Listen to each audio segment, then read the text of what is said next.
Good morning. I'm going to give everyone about 5 more minutes or so to join, and we'll start then. See you then.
Welcome, everyone.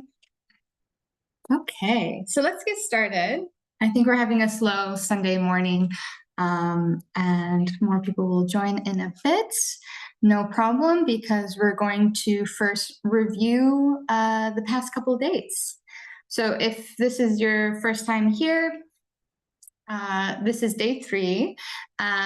We are digging into AI-generated design from concept to reality. The idea here is that we can use AI in every step of generating designs for our work, for our projects.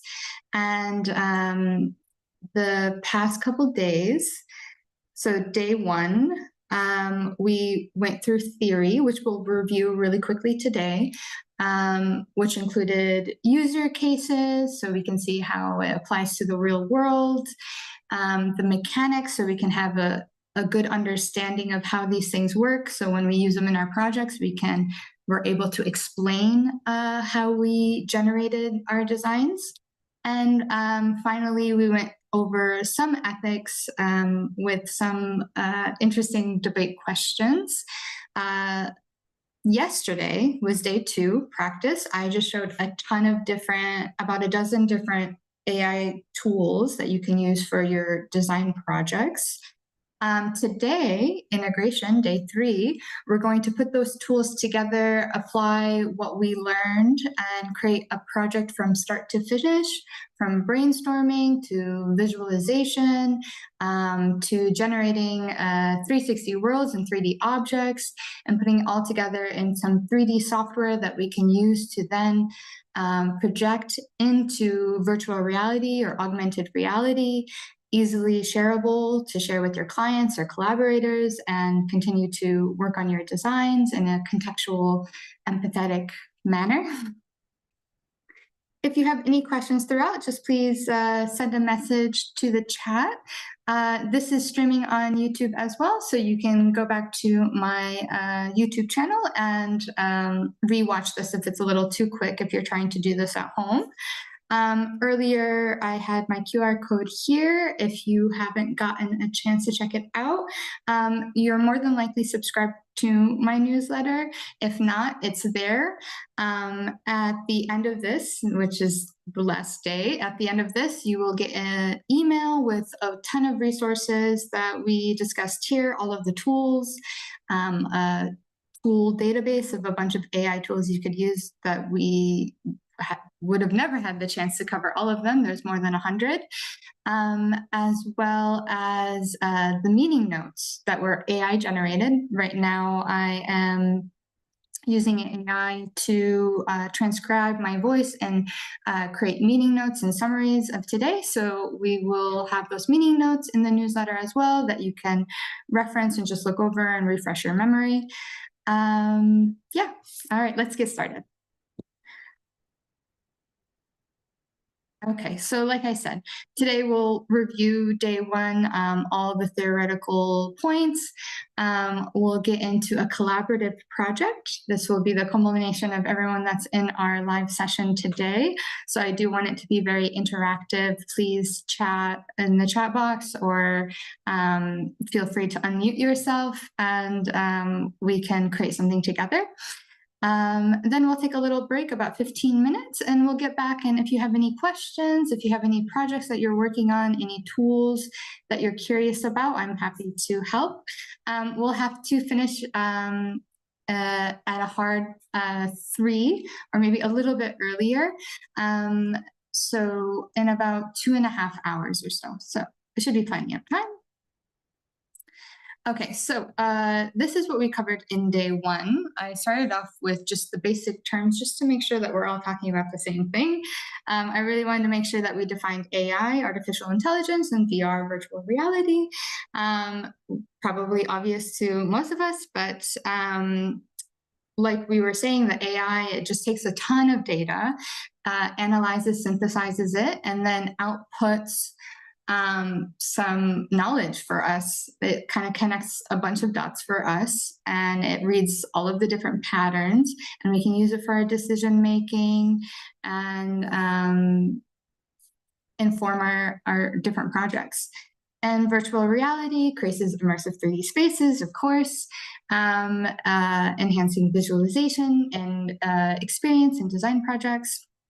So why is it important? Well, AI and VR, they bridge our vision to execution. So if you have a vision, you can now execute it very easily without needing the technical skills to do so, or the privilege of a formal education as well, which is really interesting because it kind of democratizes design and actually a lot of different fields for the world. And this is super important for me to spread the knowledge around AI and using these tools, because I believe everyone has something to express. I think we all want to design our own worlds, our own lives, and AI can help make this accessible to everyone. And I also believe, and have experienced myself, that it increases innovation. It helps us see more than we can see, and kind of fill in the gaps where we might be a little lacking. But it also helps us explore more design possibilities. Instead of just our 3 ideas, we can create 300 ideas within minutes. So it just like really expands our world and the possibilities that we have in our projects. And yeah, rapid prototyping. So now with AI and VR, we can create our design and hold it in the world, either virtually or physically with digital fabrication within minutes. As far as digital fabrication might take a little bit longer, but as far as viewing it in virtual reality, we'll see today, it takes seconds.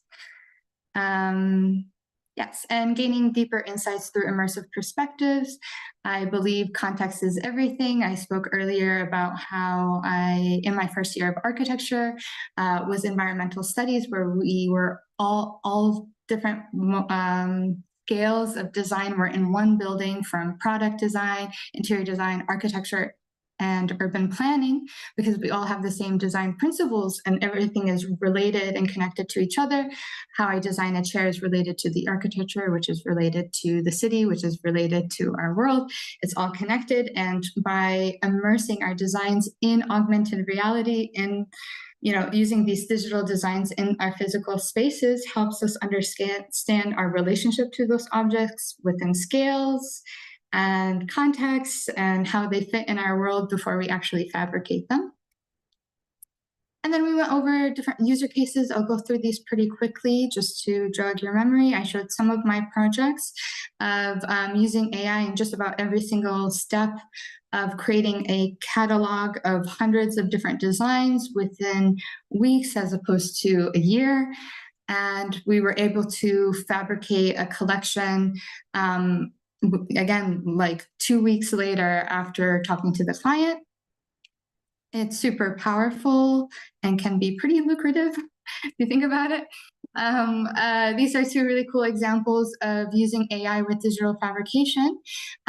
Within minutes, you can scan yourself or your space and generate a design that's custom to you, again, within minutes, and then be able to fabricate it on the spot. This is another example of my work where I use AI and virtual reality to fabricate and activate this installation for a festival on sustainability, where I came up with the design, fabricated it, and installed it within about 48 hours. Which is pretty wild, even generating the 360 worlds when you look through the viewer. That was supposed to give the impression, because this is a tower viewer on a view of Lisboa. And when you would look at the landscape or the horizon through the tower viewer, you would see these future possible scenarios of Lisbon, whether, while being super sustainable. These are some of the examples of the 360 worlds on the edges here that I generated for Lisbon's future. Pretty futuristic and interesting, and I was able to create them very quickly in such a high quality that you could immerse yourself in it. Was seamless. And here I showed examples of Tim Fu's test for Sora at OpenAI. Tim Fu is an architect that you probably know of, but these are examples of how we can now give visualizations or experiences to our clients or collaborators to give the feel of the type of space or design that we want to create without even having to create a 3D model. I also showed examples of how we can use virtual reality to collaborate, but also be able to experience the designs that we create within our real world, like this example where you can use your model from Rhino, SketchUp, wherever, and use VR to immerse yourself in it. You could actually be on the site it will be built on, and then be able to do cutouts of windows and be able to see what would the view actually be, because you would actually see what the view would be. So it's really interesting, and you could have your engineers and designers and architects be there with you virtually in this space, designing it together. And then here we have an example of using augmented reality for construction, where it would be almost like a template for them to start to place every brick based off of the projected design from their VR headsets.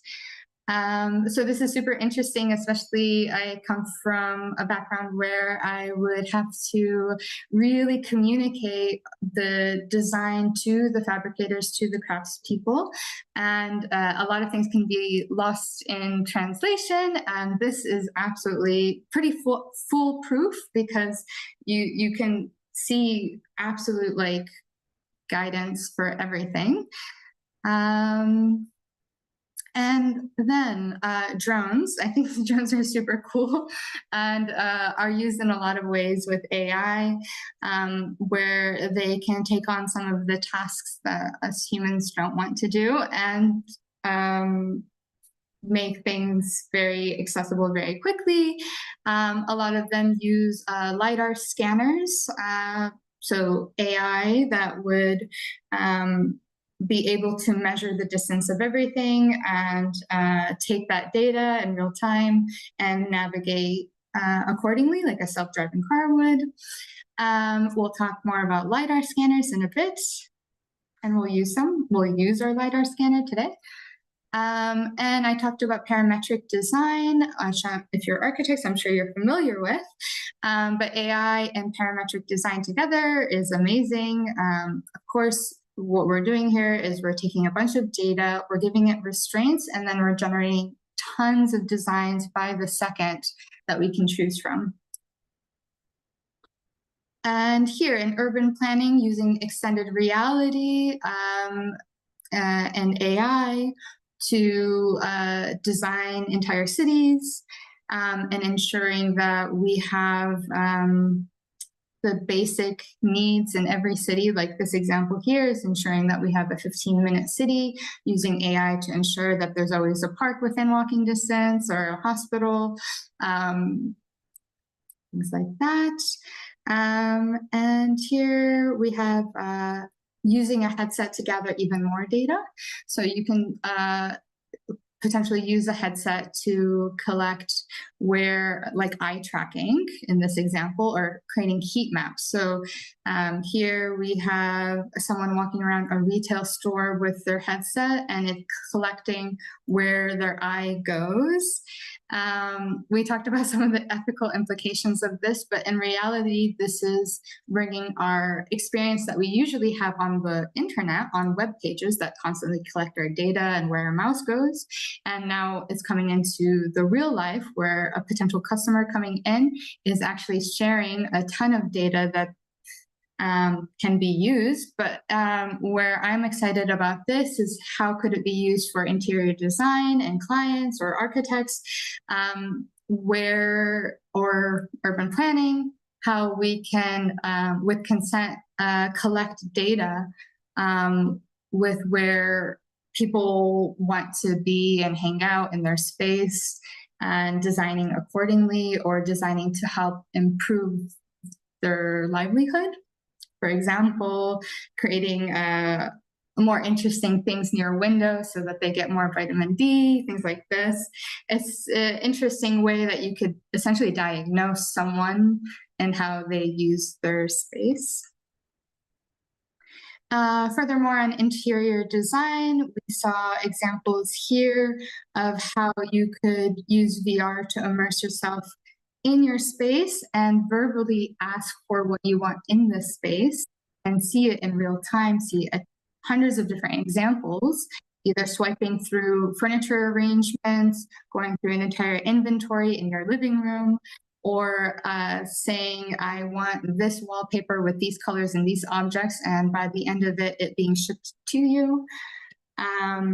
It's super powerful, especially if you think if you are a designer and you're with your client, you can design in real time and implement the construction of the space as you're speaking to the client, as opposed to collecting all of the information of the client, going back to the office, putting together a presentation, then coming back to the client, trying to sell them on it, explaining it, going back and forth.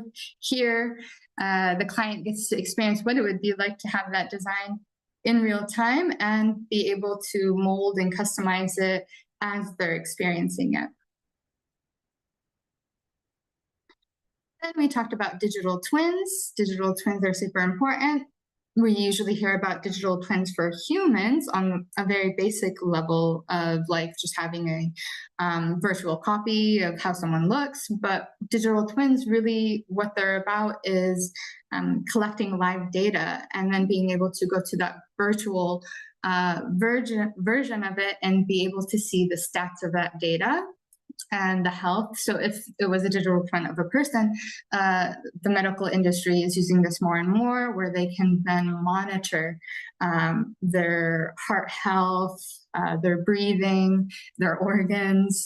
This is being used a lot for athletes, where now they have live stream cameras seeing how, you know, they're stepping on their ankle when they kick the ball and how that will affect their joinery health and make it less probable that they'll make that score. You know, it gets pretty interesting. But here I showed examples with like with spacecrafts and planes. So if there was something wrong with the plane before takeoff, instead of having to open up an entire wing, the technician could just go to the computer, see the digital twin, see that, you know, these stats are off, and be able to isolate where the issue is. Instead of taking apart an entire wing of a plane, they can fix it and be able to go off on their flights. But yeah, so it's collecting data, it's analyzing that data constantly and giving you predictions on what could happen as well. So we could have a digital twin of a piece of land, which I'll show you next, actually. So this is an island that created an entire digital twin of their island for to see what would happen. They're in great risk of flooding because of climate change, and so they want to be able to predict when there could be another risk and inform themselves, but also so that they can preserve their culture. The AI, which they generated through LiDAR scanners on drones, as we can kind of see a model of here, predicts that the island will go under. So now they are doing preparations using AI and technology to give themselves a little bit of insurance, like creating NFTs as passports to ensure their citizen rights that have been recognized by multiple countries. or actually logging all of their history, or a lot of their history, even their language, their books, of course, and some of the wise elders' stories, their dance, an entire library cataloged on their culture that they can now, it lives on their website, and you can access it and learn about their culture, or the children that never got to experience their culture on the island could learn and preserve and carry on those stories. So it's really interesting to me, because we always hear about AI and technology erasing our culture, but here's a really, really strong use case for how we can use it to preserve and build our culture. And then finally, mechanics. I did like a broad overview of mechanics. Like I said, it's super important that we're able to explain as much as we can about how we generate our design. So it's good to have the language when explaining. Earlier, we talked about how AI are computer systems that turn information and data into knowledge, where AGI, artificial general intelligence, is a computer that would substitute humans in all tasks. We haven't necessarily reached AGI, but it's very debatable because we don't have a solid definition of it, actually. But in my opinion, what it is when there is no human in the loop. I think to reach this level of technology is really cool and interesting and something to strive for. But I think there needs to be a lot of safeguards and a shifted cultural approach to how we interact with technology, in the sense that we need to seriously value our human intelligence, and understanding that AI or AGI isn't that strong without the human input, and that we always need to be in the loop working together, and never artificial intelligence by itself, to ensure that we are getting what we want. So like on an extreme version, I don't know why I have to go here, but it's extreme, right? So we use AI a lot, like in a war, right?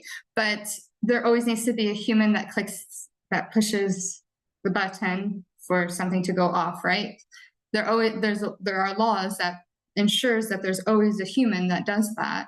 But as AI gets stronger and stronger, we're going to see AI as the much more intelligent one, right? And so we would designate more responsibility to AI and less to humans. And I think that's super, super dangerous. And we'll talk more about ethics into why it's important, why our human intelligence is as important as AI's intelligence. If it reached the most intelligent ever, human intelligence will always still be as important. And this requires a cultural understanding of that value for the humanities. Yeah. Okay, so back to mechanics. So here's the overall landscape of AI. AI covers a lot of different things. That's why we hear everyone saying AI, because it actually covers a lot of things that have existed for a long time. So artificial intelligence encompasses all of these different sectors, from machine learning, which is a machine that has data and can do actions from that data, to put it very simply. Neural networks, which it has data and can make connections between that data. Deep learning is essentially, it does this on a deeper level. It can really make new connections with that data and help us see things that maybe we don't see. And generative AI is what we're mostly talking about here, is when you generate with AI, so like generating images or text. This is the latest wave of AI. And a subset of that is large language models, LLMs, which is usually the text-based AI. I will explain each of these. These are the main ideas of each of these subsets. Computer vision, how computers see, different kinds of learning. And with neural networks, we have gains and CNNs and backpropagation. I'll get into all of that. But just to say, artificial intelligence, we've been interacting with it on an accessible level for quite a bit, from Google Maps to Google Translate to Alexa to Bolt and Uber to, all from a lot of apps that we use on a regular basis. Social media has been using AI for a very long time. So we've been in this world for a while, but because of the latest wave of generative AI, it's really gained a lot of popularity, understanding it, at least. Deep learning, generative AI, we're going to talk about diffusion models, which is how we create images with AI, and large language models like ChatGPT, which I'm sure you're all familiar with. So, computer vision. How the computer sees, right, is comparable to how we see. So we both, human computer, can see a photo of a bowl of fruits. With my eye, I can sense what I'm seeing, right? I can see the image of the bowl of fruit. With a computer, it sees with this sensing device a camera. So your webcam, your phone's camera, and then I interpret what I see with my brain. A computer interprets with the computer, the actual computer, not the camera, yeah? And then we both are like, okay, it's a bowl of oranges, bananas, lemons, peaches. So it's able to interpret, and that's the output. So it's a constant relationship of input and output, and these things in the middle that interpret, sense and interpret and put things together, yeah? So it can do different things. It can classify, right? So it can see the bowl of fruit. It's like, it's a bowl of fruit. It can detect separate things. So like in this example, seeing a dog and a cat separately. And then it can segment. So it can it can really define, okay, this is the cat and this is the dog. And it can see multiple objects at once.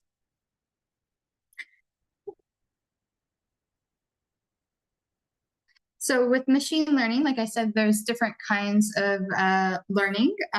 It really comes down to whether something has data labeled, if the data is labeled and the data isn't. So, and what happens with that data. So unsupervised learning is data that doesn't have labels. This can be interesting because it can find the patterns between them and start to cluster them, group them together. Semi-supervised learning is when some of that data is labeled and some isn't, but the data that isn't labeled can be deduced from the data that is labeled. So if it has enough information, it can predict what the other data is. And reinforcement learning is when there's a reward. So for example, playing a game, robotic control, you want it to do something, it does that something, there's a reward of being right, pretty much. Okay, so CNN, convolutional neural networks. We really want to know about the artificial neural network. This artificial neural network is an artificial version of our neural network, at least mathematically speaking. This is a mathematical equation that computes similarly to our brains. So we have neurons and synapses. These different neurons are connected by the synapses. The synapses makes connections between the neurons, yeah? So in the artificial neural network, these neurons are pieces of data. And these pieces of data, AI can make connections between them. and come up with something new. So in this case, images of this bird could be put into this model without the label of it saying it's a bird, but based off of so many examples of images of birds it had in its database, it could deduce that it's either one of these animals, and statistically, there's a higher probability that it's a bird based off of the patterns it created between all of its data. And then we were able to figure out how to do the opposite. So it has all of this AI, all of the AI has a ton of data of examples of birds that have now been labeled bird, right? So now if I type in bird, I can generate an image of a bird. And this is called backpropagation. And then I wanted to drive you guys crazy with pointing out that we are now able to do this through fMRIs, through scanning the brain. We can now generate visuals with what we're thinking, with the activity in our brain. This is still being tested and developed, but this is in the near future. And I think this is really interesting as designers. We're the ones that have these really interesting thoughts around what the world could look like. Well, imagine we can create what the world looks like with just our thoughts. We don't have to have so many tools and status to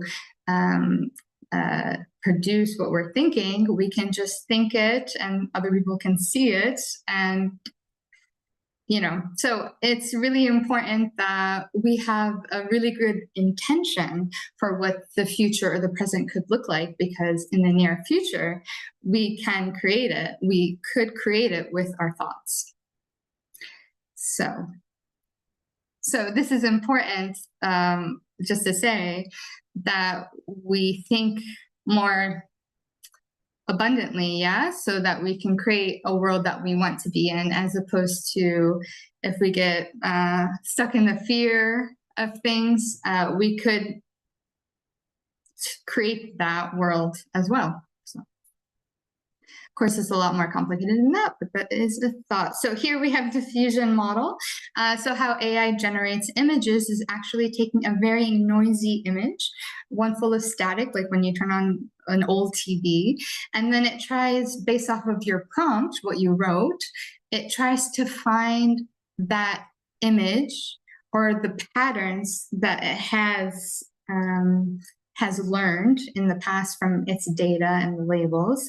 It tries to find those patterns in the noise. And then it does this about 100 times or so until you see the final output of like the cat here. So what do I mean by noise? A bunch of this static. I'll show you in a bit what those dots are. And a clean image, this is a term that's used a lot, clean data, clean image. This is when the data or the data in the image is very clear what it is supposed to be. Like, this is obviously a cat and there's no question about it. So this is solid, a clean image. And then the noise is actually just pixels in a certain order. It's called a hex code. So similar to RGB, or like color coding, like if you're in graphic design or whatever, there's a certain number assigned to a certain color in each pixel. This works similarly. AI generates in this similar way. It's just like a string of numbers. And we talked about gains. This is how AI is trained and generates. So like I said, it starts with that random noise and it goes to the generator. This is the image generator, creates the fake image. But the only way this is possible is because of that data that it's already been trained on, which show a bunch of real images. Hopefully it's real. So you have real images of your cat. And in the generator, you ask it for an image of your cat. It's going to create a cat that's pretty similar to the training images that you loaded in it. And that's why I showed one example yesterday during practice of how you can train your own image model off of your images and create something like it. Now it goes through a discriminator, which discriminates if something looks real enough. So it compares that fake image it generated to the training set. And if you click that you like it, that you want it, then it will create more like that. It essentially solidifies the patterns that say, this is a real cat. This is what a cat should look like. So let me generate more images of a cat like that. So you actively train whatever model you're working with. So we talked about different kinds of models, ones that are public that you use online, often they're free or very cheap.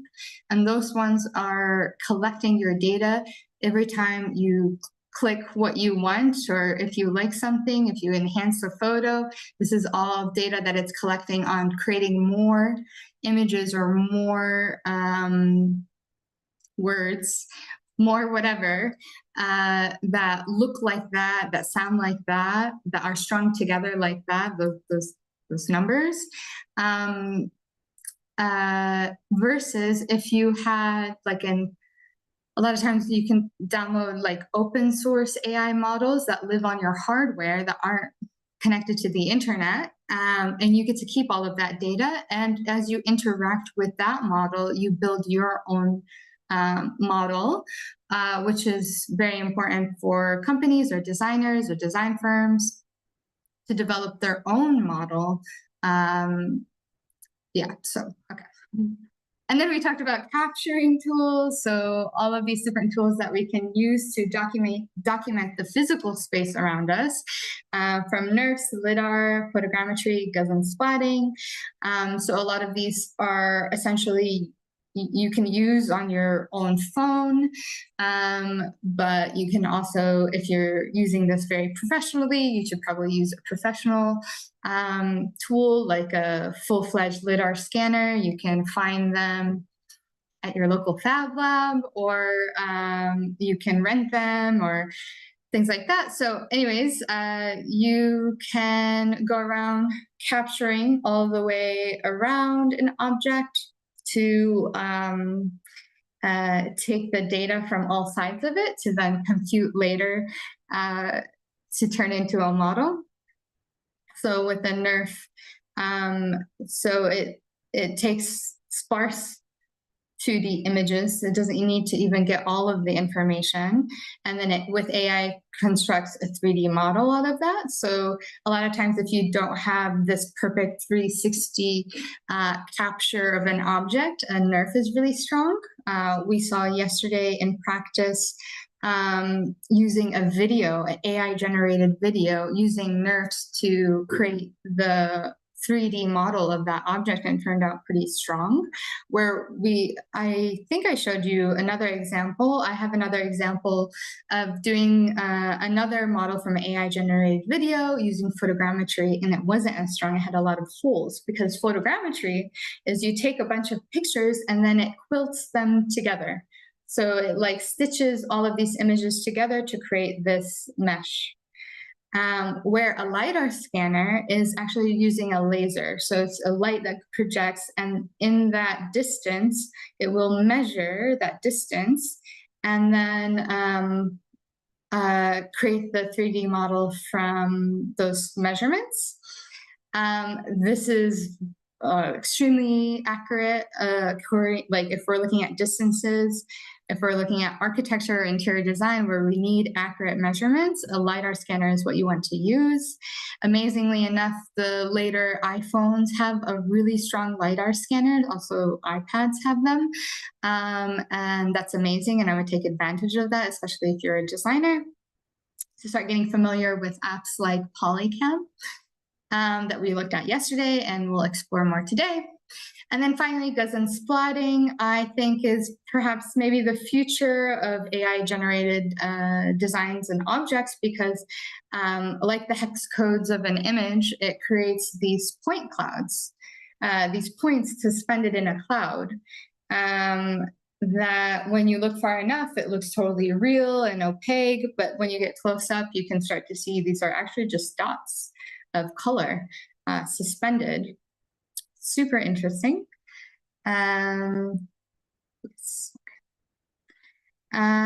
Okay, so like I said, you can capture from each side of the object. The more you capture from each side, the stronger the 3D model will be, because you collected more data.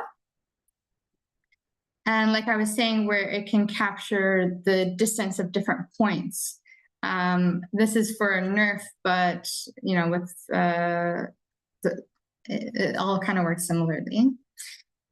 And then we talked about a projection of a sphere. So when we create 360 worlds, what's happening there? It's not flat, right? Of course, there is a lot of math happening.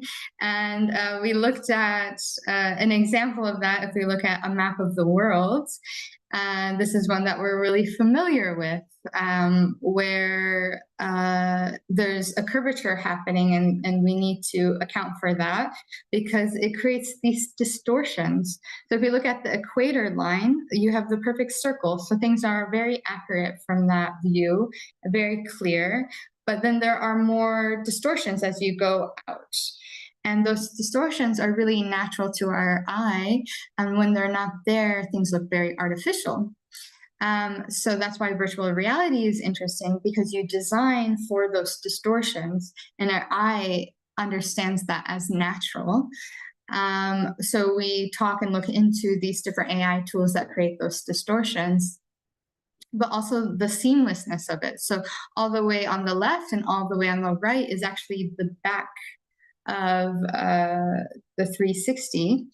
And all the way at the top and all the way at the bottom also need to be seamless. So it's a little bit tricky.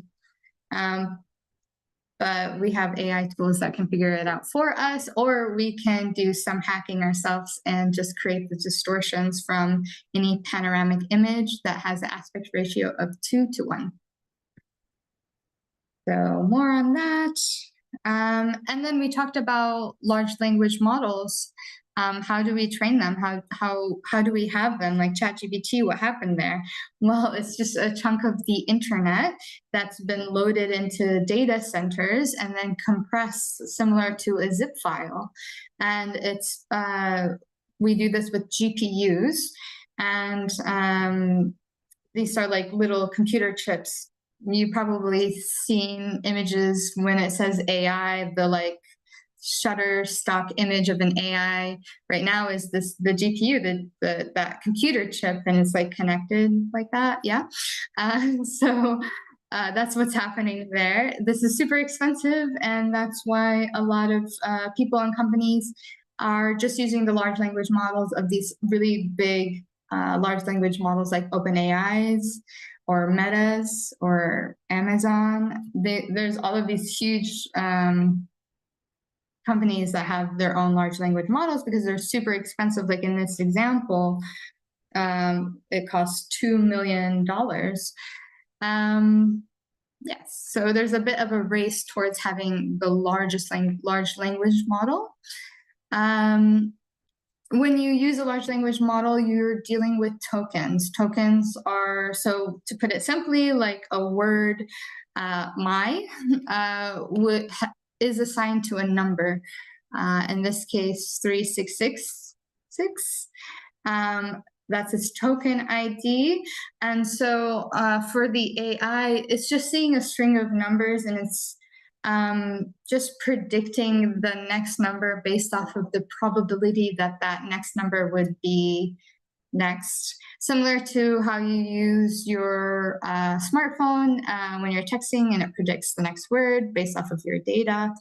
Large language models work the same way, where it just predicts the next most probable word, and it's measured mathematically, statistically, what's coming next, and it just takes on those that next most probable word.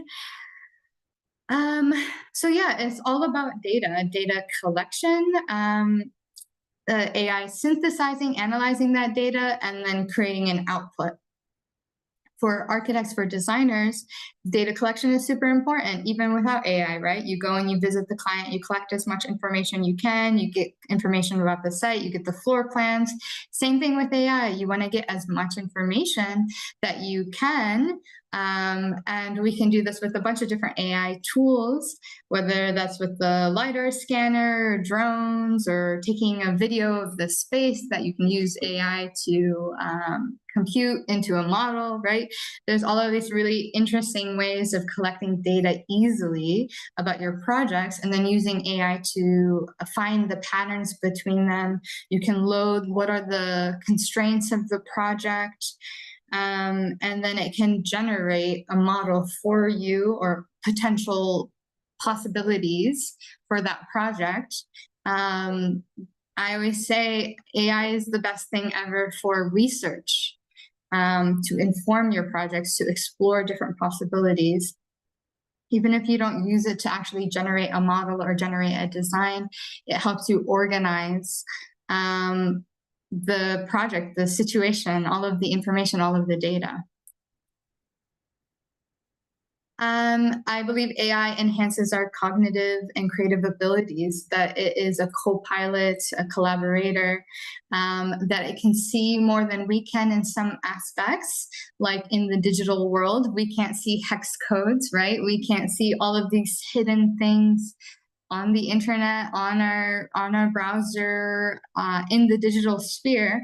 And so we can use AI to kind of help and inform our decisions, or just help us understand what's going on, to take on information that we could have never. Like AI can potentially comprehend multiple languages and cultures, things that would be impossible for us to do in a lifetime. We can acquire that information and that knowledge within minutes.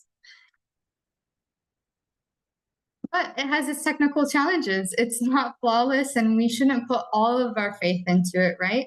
I'm sure as designers and that you're familiar with using technology in your projects, and it can be very frustrating. So we want to make sure that we are solid designers, that we understand that what's going on, and we have a clear understanding of our intentions and our vision, and that we don't just use AI as a handicap, that it's actually something that's making us superhuman, but that we're fine and solid as humans alone, right? Because also, yeah, it can be faulty, it can hallucinate. Hallucinations are when it makes plausible but untrue statements, right? And the reason it happens, it seems believable because it's based off of our data. But that data might not be clear data, it might not be clean data, and it might be very biased. Like I've said, AI, a lot of it, these large language models that are popular right now, they're trained on like almost the entirety of the internet. And the internet can be a very toxic place full of biases. And so we have to take that into account. We need to build our own critical thinking when we use these tools, because we are the ones that have common sense. We experience the world. This is just a data machine that can generate more of what it's trained on.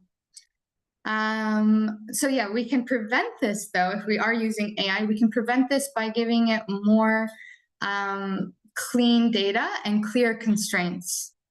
And we'll talk more about that. But it's also like a tricky balance, because we say hallucinations are bad, but creativity is good. And where's the line? Like, when is it hallucinations and when is it just being creative? Because something like this that looks like an absolute hallucination, this would have happened in real life.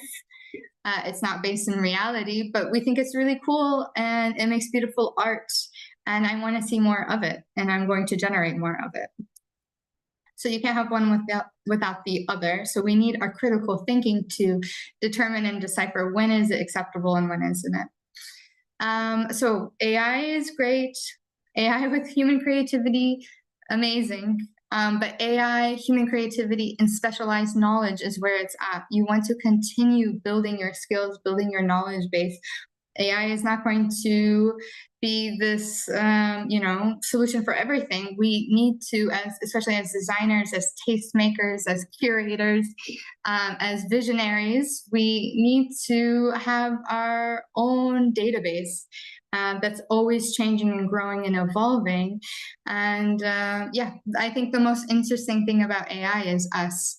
And we need to make sure to keep that relationship of like balancing technology and humanity, because we have irreplaceable human skills that AI could never acquire, maybe pretend to, but never actually know what it's like to have emotional connection, for example. So we need to make sure to build and maintain our critical thinking skills. It's more important than ever and will continue to be extremely important as AI takes on more of our tasks, because AI is limited, can't think or feel, doesn't have hunches, can't imagine, doesn't care. Doesn't care about anything. It has no motive other than the ones that it's programmed with. So, okay. And the relationship with AI should be circular, a back and forth. It's not linear. I'm not just pushing a button and getting an output and I'm like, okay, yes, this is great, or maybe not. It's a back and forth of evolving your output based on human input. The more human input, the better. So the more you work with your generations, the stronger your design will be. And like I said, the more data, the better.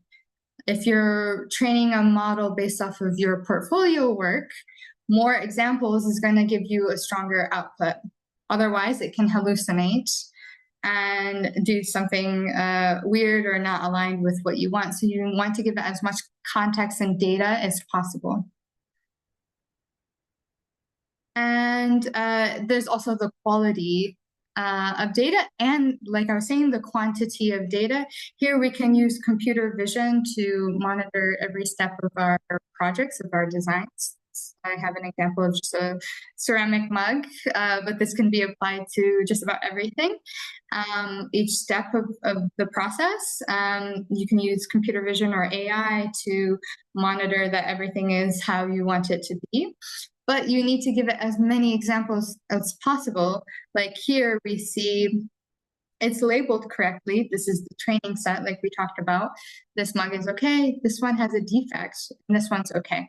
So you train the model, but you only gave it 3 examples. So when it's wrong, like here, this is defected, but the AI still thought it was okay. Even when it's wrong, it seems like, actually, that's not too bad. 66.7% right most of the time. Like, that seems pretty good.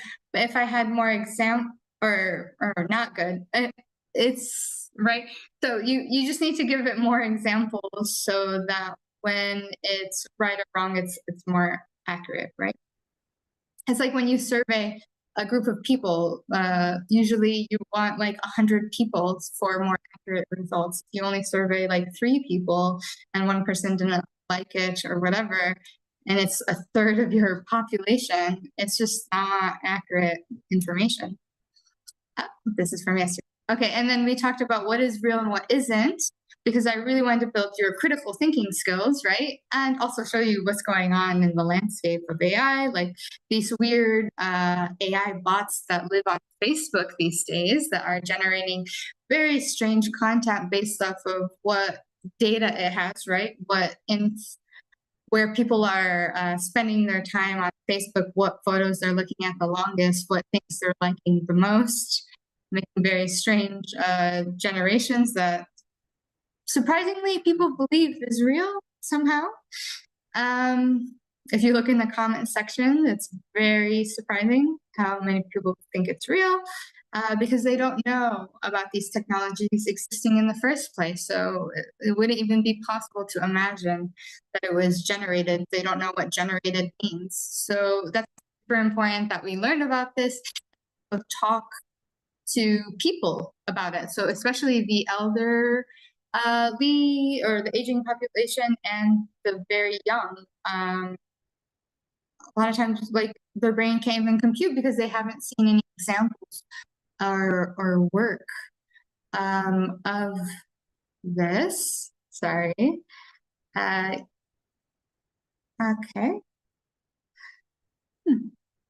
Oh, sorry. I think my AI note taker just acted up. Okay. So, but we also saw that you can make very realistic mood boards. This is the not so great floor plan generation, but interesting to see that it created such a chaotic one. But then we could see that, like, it can generate really believable, really good lighting. Let's see, next. And yeah, really believable lighting. But we can, if we start to zoom in a bit, we can start to determine what is real or fake, right? So for example, if you've built furniture, this is probably not going to work out. It can't take on that much weight, this thin piece of wood, right? It wouldn't work gravitationally. Or here, there's actually a weird arm situation happening, right? Or if I knew about hologlyphs or about the language, if I had those skills and that education, I would be able to tell what is real and what isn't, right? That's why the skills are very important. And yeah, like, these mountains aren't believable. It's much more realistic. There are missing buildings, things that just cut out in weird places. There's also that diffusion model static. But this is called deep fakes, when something is trying to get away with being real. Like these very strange examples of what's been created by these bots and are trending on Facebook, and people are thinking they're real. Like I said, it's super important that we talk to our family, our loved ones that aren't trained in this information, so that they're not vulnerable to misinformation. And even here, it's getting pretty impossible. If we look at what we were generating just a year ago with AI, it was totally unbelievable. We would have never believed it. But now it's incredibly believable. It looks totally real. It would be incredibly difficult, except for this one, of course, but it would be incredibly difficult, unless it was just bizarre, to tell what is real. Yes, so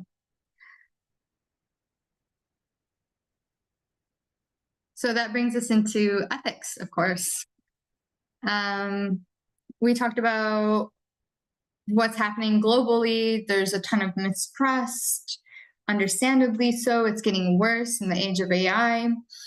And this is a bit of a risk for our geopolitics, because the places with more mistrust, there's less community, and that makes them more vulnerable to authoritative regimes, like dictatorships, where they fearmonger, because they already have this belief that people aren't good, and so we need things to protect us, and we're stuck in fear. And then I talk about just the broad overview of maybe what's going on. I was saying that the US and China are definitely leading in AI investment and development.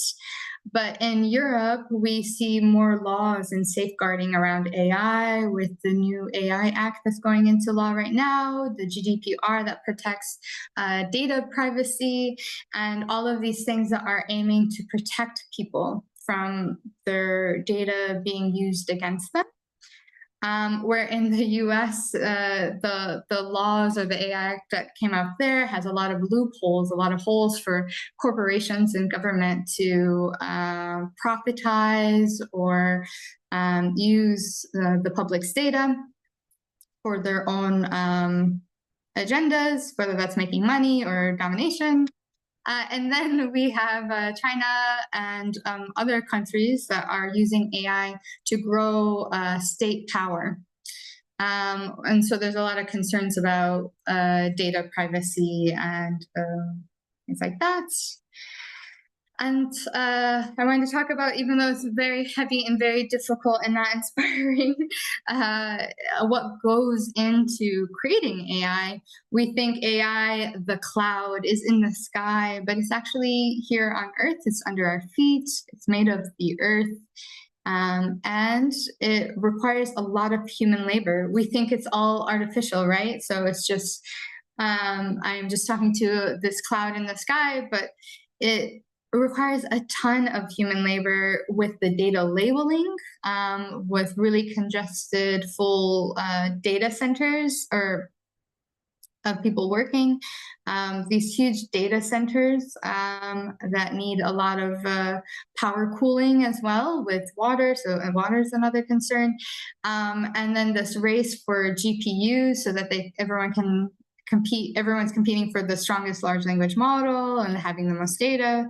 And then, of course, electricity, and then all of these rare earth elements, lithium, cobalt, silicon, all of these things that power all of this. And there's a huge human cost and a lot of political repercussions to it, and exploiting the people to get to their land, to get these minerals. And then, of course, there's the human expertise, the skilled workforce. Not a problem. I don't think this is a problem, but just to know everything that goes into it. But I strongly believe that it doesn't have to be this way. Absolutely not. It doesn't have to be this way. There just needs to be a shift in the resources that we use to power these technologies. And of course, this is not just AI. This is a term, large-scale computing. If you're interested in this topic, there's a really great book called The Atlas of AI that kind of breaks down the history of these technologies and the geopolitics and sustainability. But I personally radically believe that we need more energy, more clean energy, less fossil fuels, of course, less exploitation. But I think technology is amazing and will make our lives so much better all over the world, and not just in these more privileged places. But I think everyone needs technology, and that's like my hope, is that we all have these superpowers. But it can be different. We can use clean energy. It's very clear how we could do this. We just need to shift the investments. And AI can also help us be more sustainable, because it can take in a bunch of data and analyze and figure out where to put our resources, like with drones, watering our agriculture where needed, as opposed to kind of mindlessly just watering routinely. AI can see where there's a diseased crop or things like that. It can monitor for us. And then also AI can be used to accelerate material research. For example, here Microsoft was able to come up with an alternative to lithium that would reduce lithium by 70%. And they were able to figure this out within 80 hours, something that could have taken decades. We can absolutely shift how we're operating in a way that's much more ethical. And I talked a bit about the concept of solar punk. Solar punk is this idea of working, technology working with nature and it having a symbiotic relationship. This is, my vision for the future, where technology helps us, helps our community, helps the land,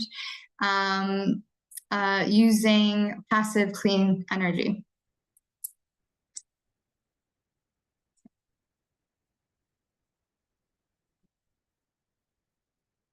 And we also talked about transparency. A very big part of Europe's AI Act is transparency. We need to be able to explain how AI works, what's behind it, what data is being used, how it's being put together, so that we can have trust for these technologies and we can invest, and because we can hold them accountable, right? We know what's happening. We're not just like letting loose on something that we don't understand and we don't know what will happen. And that's why it's important as designers, as creators, as leaders, as visionaries, that we can explain how AI works. That's why I put that section on the mechanics, is because you can build trust with your clients, with your collaborators, if you can explain how it works, because you're not just kind of blindly using something and getting some amazing output, but not being able to understand or explain how you got that output. This is called the black box challenge. And there's a lot of investment in education, master's degrees, PhDs that are going into just explaining AI. So this could be something in the near past. And then there's the algorithmic bias. We talked about the data, the biased data that models are trained with. How do we deal with that? Is it, here we have an example of what is going on. So it makes correlations based off of this old data, and that can be very serious, right? It can be discriminatory. It can perpetuate the unfair realities we experience today or in the past. It could continue them or make them worse. So we need to make sure that the data is clean, it's not biased, and if it is, that we take the actions to try to correct it. Maybe it's lines of code, maybe that's not enough. Maybe it's using tools like reinforcement learning, where you reward the AI to be neutral on some points, like gender. But the most important thing, I believe, is diversity in data and diversity in the people. This is how you ensure things are fair, when there is a voice for everyone, right? It's like when you write a research paper, you don't want all of your sources from one thing. You don't want everything. You don't want to write your paper just from Wikipedia or, or just one news source. You want to look at a bunch of different resources so that you have an overview of what's going on and that you can make your own conclusion. Yes, so. We also lightly talked about copyright laws. Copyright laws need to be updated. We need some AI lawyers to come to the scene. That's why we need everyone to embrace AI, not just tech people, right? We all need to have our take, our influence on how this technology is evolving. Because right now we're completely confused about what is legal. And if AI is being trained off of the entire internet, everything you say and do potentially on the internet is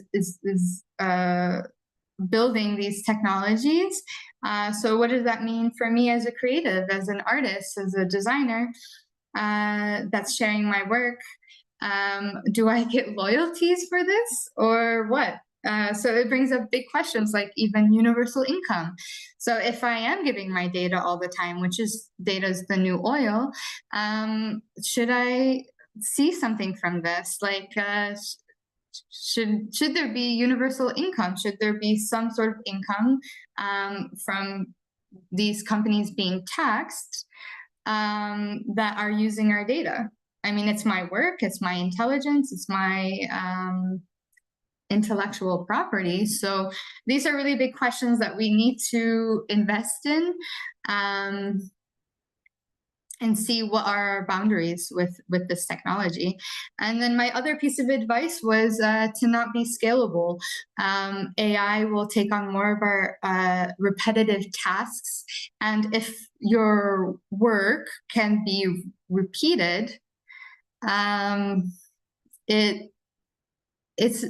it's a risk we're looking at.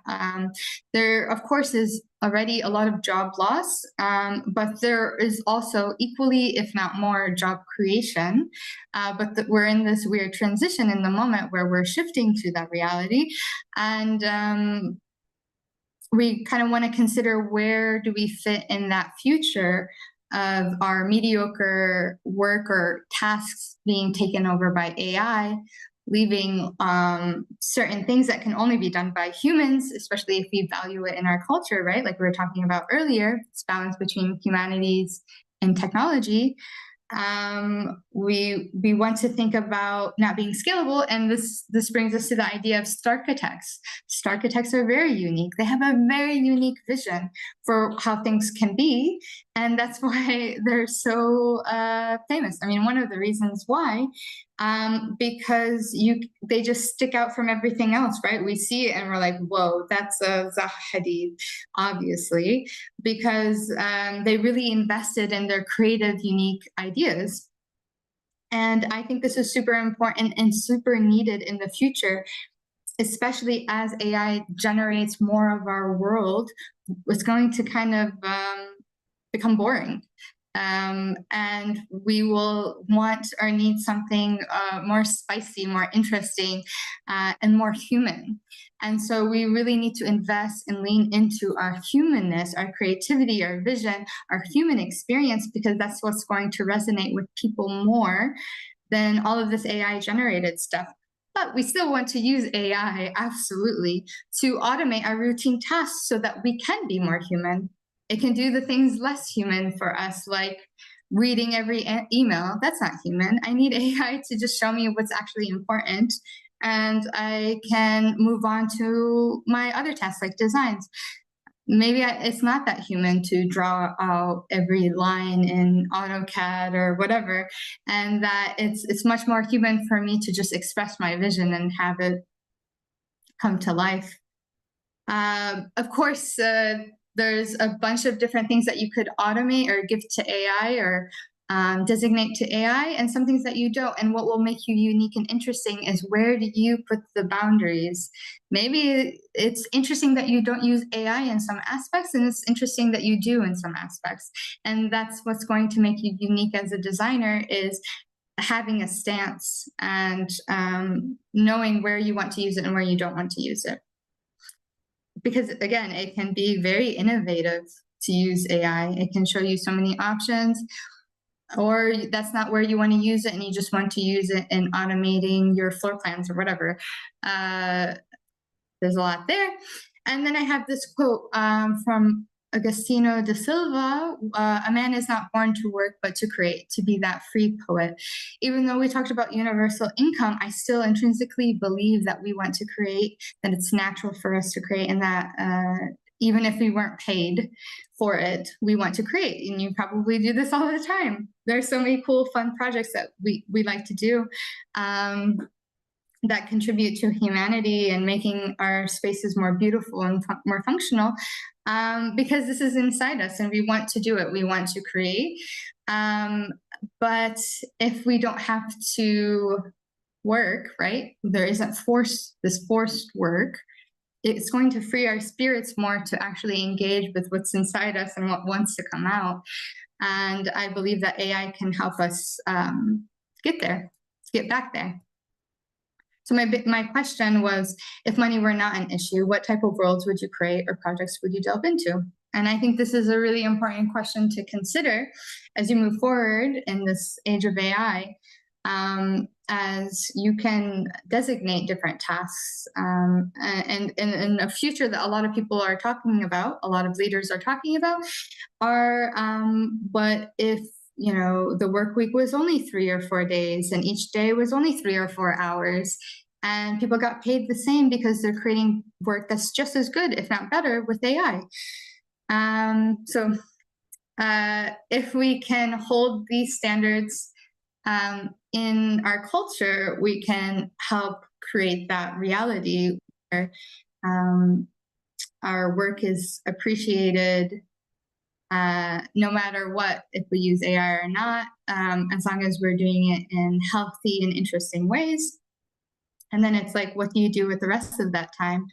I think you will probably want to, other than spending more time with your community, of course, which is super needed, right? I think you'll also engage in projects and things that have been wanting to come out. And I left with this quote from Buckminster Fuller, that we are called to be the architects of the future, not its victims. As designers, we want to be visionaries and not just problem solvers, right? We want to create something interesting and inspire people. And yeah, and I think AI can help us get there, as it takes away the work that bogs us down. I know as a designer, I'm a very creative person, but when it comes to a project, by the end of it, I just want it to be done because I'm so tired. I stayed up all night trying to get that line just right and the mesh messed up and all of this stuff. And if I could have just like, oh, I had this crazy idea and I got to generate it, I would have so much more energy for all of my other ideas. So, okay, so that was day 1. Now we're gonna get into our tools again. Before I dive into that, well, I guess I could show you what tools we were working with yesterday. But before I dive into that, if anyone has any questions or thoughts, I'm happy to address them. Just let me know. Throw it in the chat. These are the tools that we went over yesterday. ChatGPT, of course, we looked at building our own GPTs. So training ChatGPT to focus on a set of information, set of data that we gave it. So imagine you have you wrote an article about your work or something like that. You could load this GPT with that article. I can just show you. And yeah, so like I showed Fernando, that we built at the Fab Lab. I loaded him with all of the different manuals for the machines at the Fab Lab, the digital fabrication machines, so that when I design with Fernando, it lets me know what my limitations or maybe what other tools I have at my disposal. But yeah, I can create a GPT loading with my specific data that it will reference in the top of its brain. And then I can also create these different prompts that can help inspire me to start that conversation. I think AI, one of the most amazing parts for me is that it helps me get out of a writer's block, but not just writing, right? Like it gets the block out, like it gets me mobilized. Sometimes I'm so overwhelmed with my ideas and the tasks. I get so overwhelmed I don't know what to do, but then I can go to ChatGPT and I can just start like dumping my thoughts, and then it will analyze or organize them for me. One thing that I do is sometimes I'll go for walks and I'll have it on the voice command, ChatGPT, and I'll say, okay, I'll start the conversation with just respond with okay until I tell you that I'm done talking. And then I'll say, okay. And then I'll just get it all out there. It'll be a mess. And they'll just say, okay. And then I'll be like, okay, I'm done. And then I also tell it to analyze everything that I just said, give me action tasks, and help like summarize everything, what projects there are, and like everything. So it'll I can just dump and talk and go for a walk and say all of my dumb things and all of my worries, and then AI will, without me having to even read, I just listen, will tell me what's going on, what I should invest in my time, and then I can even start those projects. I can start outline for those projects. So it's super productive. I'm someone that gets really overwhelmed sometimes because I have so many ideas, and especially as an entrepreneur, it can be really overwhelming, or as a designer, anyone, it can be really overwhelming to kind of juggle so many things, and AI can help get things going. So we looked at Midjourney, generating images both in Discord and on the browser, Firefly, or really any Adobe product to use the generative fill specifically so that we can spot treat a certain part of an image to get the final look we want. With AI, we use Kriya, which was for the live action generating. So I could start to sketch or use, say, shapes or objects, or I can project something on my computer like SketchUp. I could show my model and then use the prompt to generate what I wanted. So if I had a model of a volume, I could start to rotate that model, or say I want this to be a skyscraper, and it will start to generate that. We also made, I remember we made something really cool. Yeah, it was fun. I thought this looked really good. We did a cabin. So we generated this image with AI, and you can remove the background, and then you can say how much AI strength you need.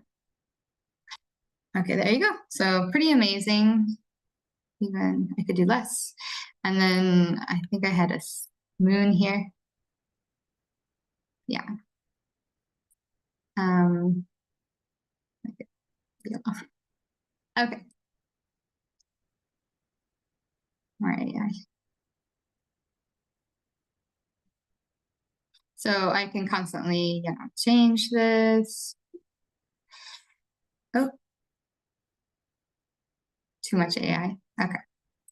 Halfway is usually most advisable. The bigger something is, the more dominant its data, let's say. Okay, very cool. And then you can enhance. So it makes it a little bit more believable, adds more details, essentially invests in that generation. There you go. So pretty good, pretty interesting. I can download. I can also create different versions. So if I want it to just be a concept, for example, I don't want it to look realistic, I can also make it look like CGI. So you can make it look like you did create it in a SketchUp or wherever, or cartoon for illustrative purposes. But also, I don't think I showed you guys the enhancer. I use this all the time. You can just enhance images. I'm gonna use the one that well, maybe not. So this image,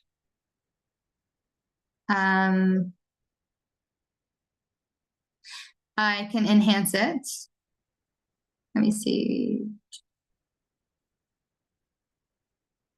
So how come it always interprets a circle as a sun or moon? Because of the probability that something that's a circle in the sky would be a sun or a moon. So it just deduces that that's what it would likely be. Like I said, it's always based off of statistics.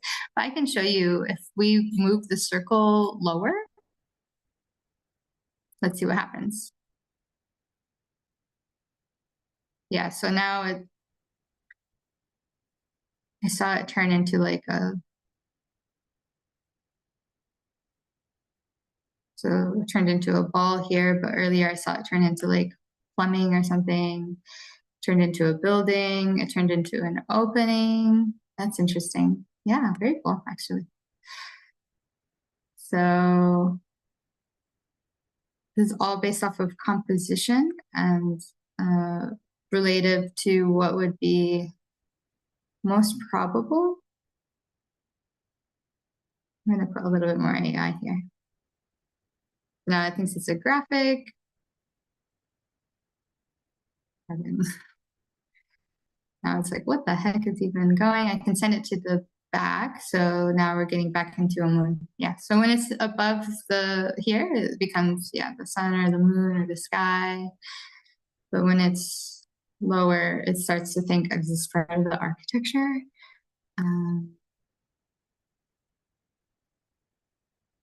Yeah. That was interesting. A pumpkin, the pathway. Yeah, I love Korea. Yeah, so I was saying, and I don't know if you saw yesterday, but you can also share your screen. I don't know if you can see this, but it gives me options. I could share my Blender. I could share another, browser. Let's say I'm creating on Midjourney. I could share that, which really could be cool. I can also have a camera up, so I could show my 3D model, my scaled model, and just have a camera going around it, and it would generate actively. Could be really, really cool. Create a really cool video that way. Yeah, I can even use text. But one thing I wanted to show that is just like a nice tool to have is the enhance. So I can enhance an object. What's a good example? I created this.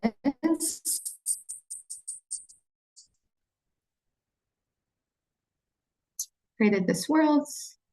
And then I can describe what it is, which would further develop it in a certain way. So if I wanted it to be more like a cyberpunk world or something, I don't know. I can change, yeah, the strength. Maybe I don't want it to resemble too much. I can match the color. So like if I want to maintain the same colors or not. Let's do it. Let's maintain the colors.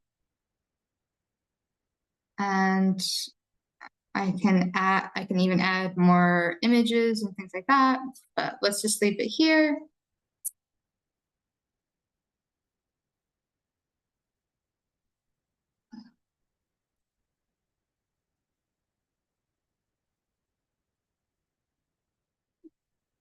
I don't know if you saw the introductory video to this series, but I definitely used AI for the background on the sides.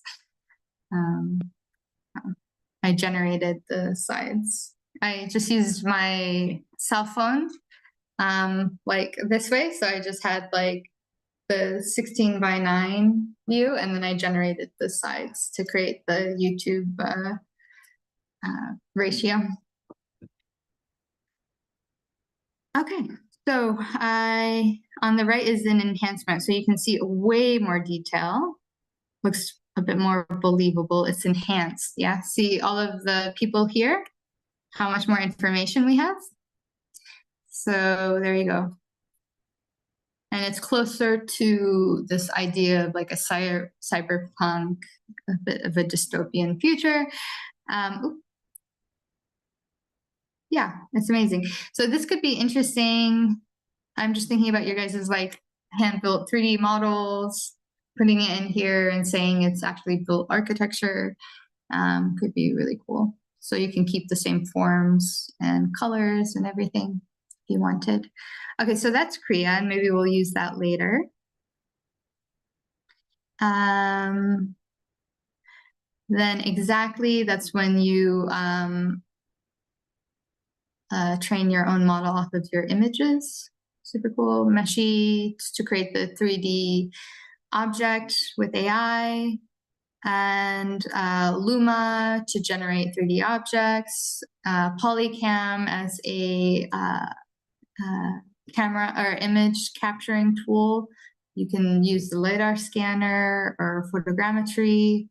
In the case of yesterday, we used it to turn a video into a 3D model using Gaussian splatting. And Skybox AI to generate 360 worlds. We'll use that a lot today. And we also talked about creating your own VR headset that you can use with your phone. Could be really nice. This is one that I emailed you guys about on how to build it. I have one here. I have them velcroed and everything. Like, so it has like the close out the sides, so you immerse yourself, and then you put your phone here, like so, and then it closes, and you see there, yeah.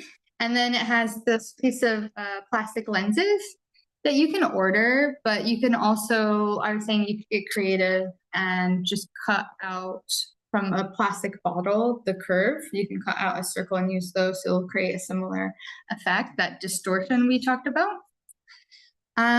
But to build this, you're essentially just you print out the printout that's in the file, and tape it to a piece of cardboard or material that you have that you can kind of bend, and then cut out the guides, fold it, and glue it. You can attach a magnet to it so that you can push a button like this, like flop here, and it will touch. So you can see it will touch your phone screen. So if you want to like change worlds, or you want to interact with this space, like you have a trigger, you could even play games.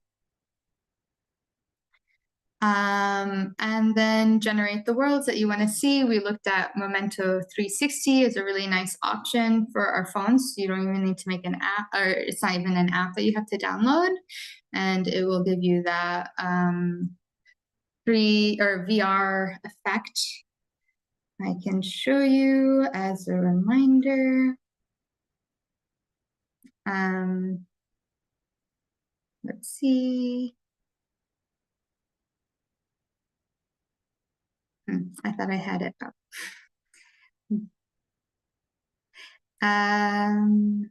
But if you guys have any questions, or there's a specific tool you want to see before we start the project, feel free to ask. This is a world we created yesterday.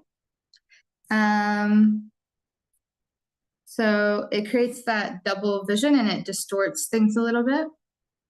You know, it's not a perfect square, you see. And it has tracking, so wherever you turn. And so you could use it just like this, or, you know, as you tap, it can change the worlds. These are other AI generated worlds I created. So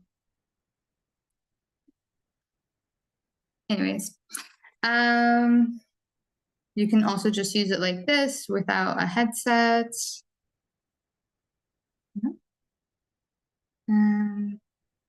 And then uh, today we'll also look at how to trigger the environment. Somebody asked about connecting AI with rhino. If we have time, okay, we can see, but there's a ton of plugins that you could use, Grasshopper with AI. It's like a whole other workshop of information. But we can get into it. At least I can show you the plugins and the tools. Okay, so let's get into it. Someone yesterday asked me about turning the panorama images we were generating into a 3D object. And I found an option on Hugging Face. If you guys are interested in that, I'm not sure if you're here, the person that asked, but for example, I'll take one of the worlds we created, this one, and generate.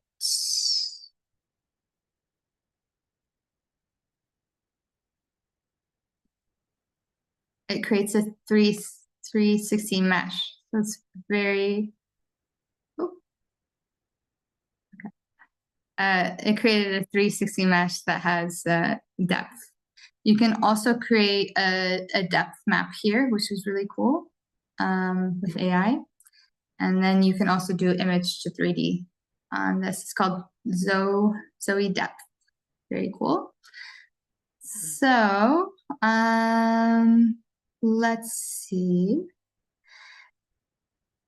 Where should we start? Okay, so how about I tell you what idea I had for today's project, and you guys can tell me if you want to do it. It's so one of the tools I showed you guys yesterday, I think is very cool. It's called Bezier. That's Bezier.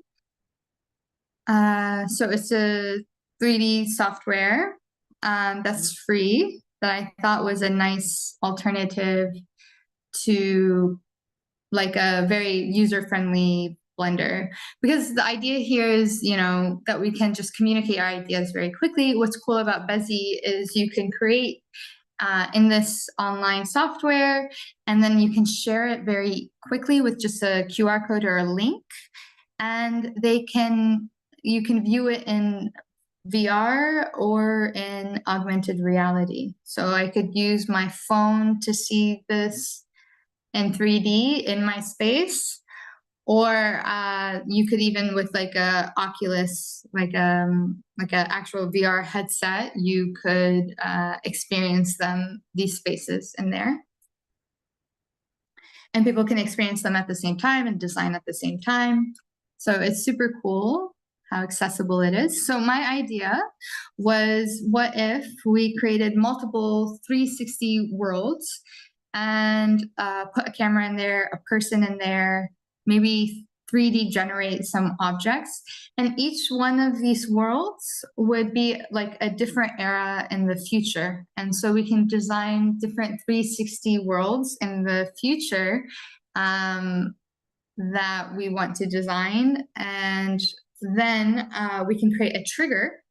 So like if you click somewhere, then you would switch between those worlds. And in those worlds, like I said, we can also generate 3D objects, depending on how much time we have. We can do that. How does that sound? Actually, maybe before that, we take a 15-minute break. And if you have any thoughts on that, please leave it in the chat. And when we get back, I can go through them and we can collaborate from there. Sounds good. I'm going to put a timer.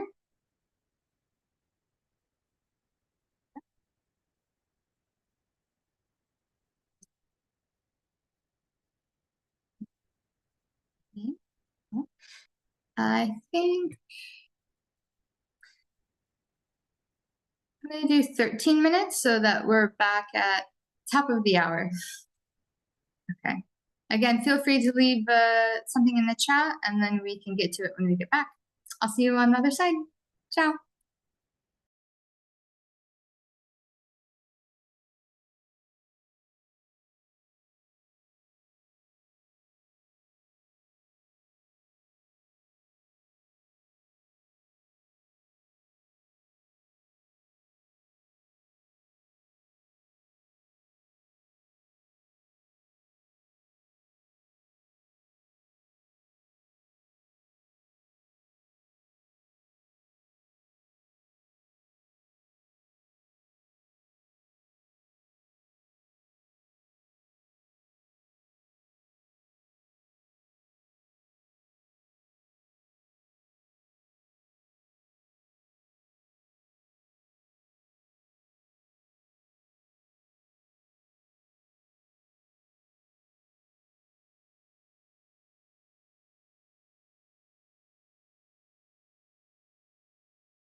welcome back. Hope you guys are doing well. Let's get into it. So the idea is creating a world or multiple worlds and putting them in Bezier and being able to change between those worlds. We talk a lot about the future, digital futures, yeah? So let's explore what those digital futures could look like. We can make so many and then start to experience in virtual reality what they're like immersively. We can also, if we wanted, create AI-generated 3D objects in those worlds. So then we can experience the context as well. So we can see the world, the cityscape, and maybe also experience maybe it's architecture or a bench or something in the space. So again, this is open to you guys as well, open for collaboration. So any ideas that you have, just throw it out there and we can experiment. Okay, so let's start. I just want to show you the whole process. I think I have a pretty clear idea of what we can do, but let me just show you how I use each one of these or a lot of these tools. So for example, ChatGPT, how I told you, I kind of do this like brain dump of my idea and then have it organized for me. So here I'll do text-based. So you can kind of see how I also interact with ChatGPT. You are so I always kind of try to position it to give me what I want, right? So who would I want on the other side of the table discussing this project with me? I would probably want a futurist. This is someone that studies the future. You are a futurist. Well, I could actually have it help me brainstorm what kind of futures. Since we already have the project concept figured out, you are a futurist. Tell me 10 different possible realities we should strive to design.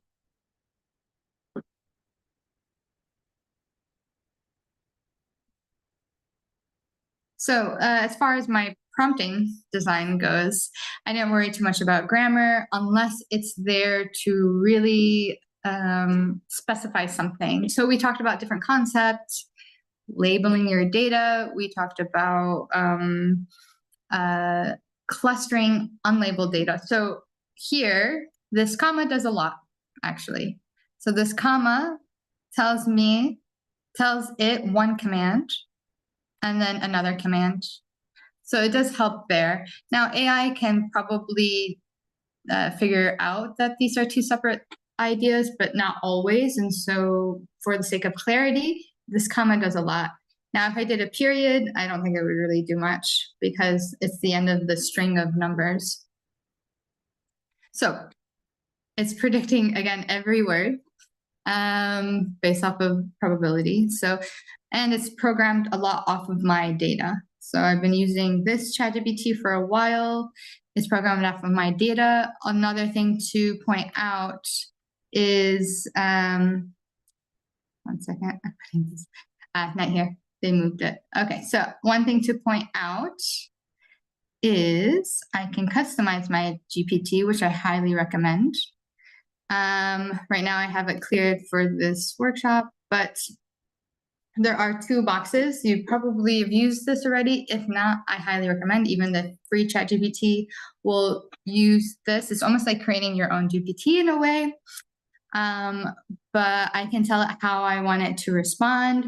One thing I like it to do, so a lot of times I have it like proofread or edit my writing or thoughts, and I want to know what it changed. So I tell it to always italicize its changes. That's super helpful. Of course, provide accurate and factual answers. detailed explanations, be highly organized, step-by-step thinking before answering. So this helps a lot. I think I get better outputs because of it, because it has to break down each thought before it answers, which is really nice. Like it's like essentially telling a calculator to show its work. And so because it showed its work, it does less hallucinations. Maintain interest. So I have a lot of these. I actually have a document that I would share with some of my workshop attendees. I can share it. If you guys are interested, let me know in the chat.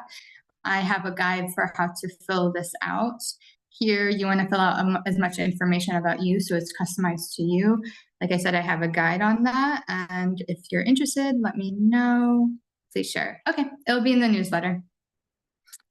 Okay, so its answer. As a futurist, envisioning possible realities can help us navigate and design a future that aligns with our values and aspirations. Here are 10 possibilities. A sustainable planet, so it's focused on sustainability, carbon neutrality, circular economies, restore biodiversity, of course. Technically integrated society. So this is obviously pretty aligned with me because it's learned my values. I've put a lot of my own data in this model. Universal healthcare access. Okay, but so it created all of this. So what's good about prompting in these LLMs is actually you create a bunch of data before you directly ask for things. So because now I can like hone the data. So it has the entire internet. So I want to take a chunk of it and refine it down to what I'm interested in and what I want to create. So this is a way to do it. So you just ask it questions, or you tell it to ask you questions, and then you refine it, and then you generate what you're trying to generate, if it's a paper or an idea or a prompt to generate images. It is very helpful. So I'm generating 360 worlds with AI. Help me determine which, let's do 5, ambitious, but let's try it. 5 worlds, 5 future worlds designers it's not a good word, but should contemplate when dreaming up the future.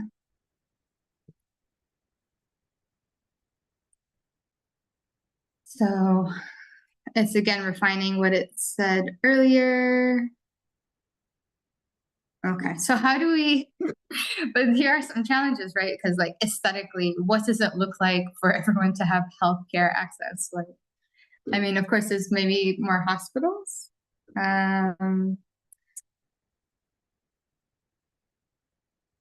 Okay, so what do these worlds look like? So from when I asked, all the way up here, I asked for those different worlds. I still haven't got them, right? Like I can't just put this into Skybox AI and get the world that I want. It would be confused. I need to be descriptive of what it looks like aesthetically. But I never stop, right? I don't have this like linear experience with AI. I just like say, this is what I want, and you give me the output, and then I'm done. I have this circular relationship where it evolves and develops based off of my interests. So I asked, what would these worlds look like? So a sustainable world, lots of green. Skyscrapers are vertical gardens and green roofs. Advanced materials that absorb and convert sunlight into energy, so maybe solar panels. Public transportation. Electric bikes, autonomous vehicles, smart homes, community gardens, smart cities. So I could even start to do something like I showed you that punk example. Was it Solar Punk Chobani commercial? So I can look that up, go to the images.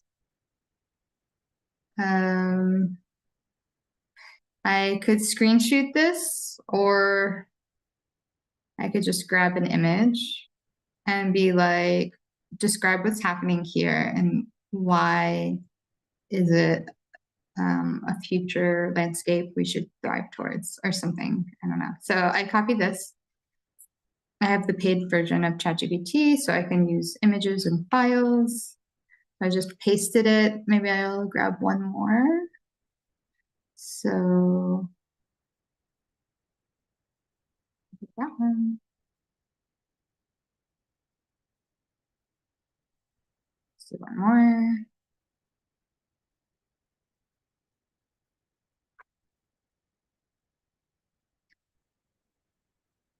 How do I create a 360 world like this? Let's see, generate.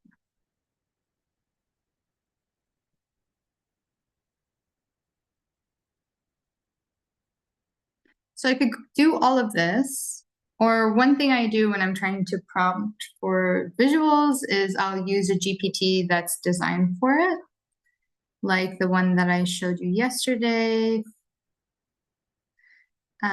But let's look at this first. So conceptualize the world, sustainable living, tech-enhanced nature, community togetherness. So it's able to find the patterns, right? Like we know most of this, but it's iterate and refine. Okay. Okay. So one thing I didn't do that I would always recommend is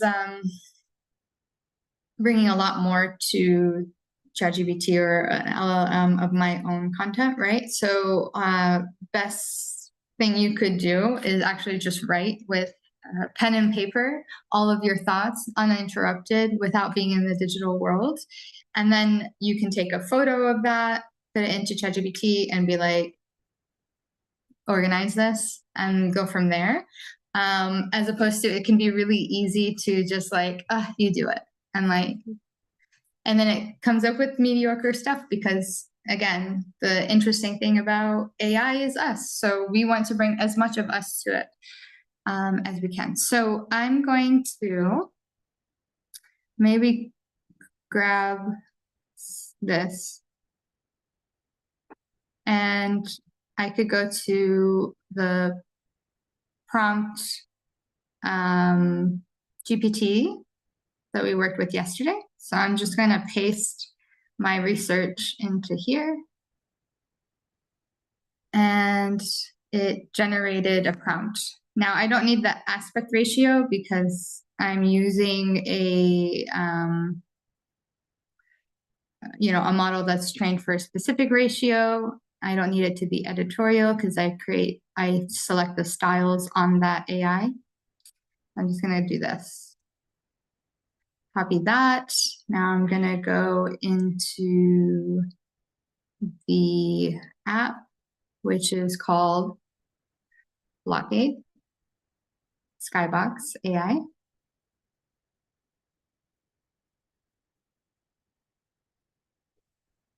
And we're going to want to pick the style or the aesthetic.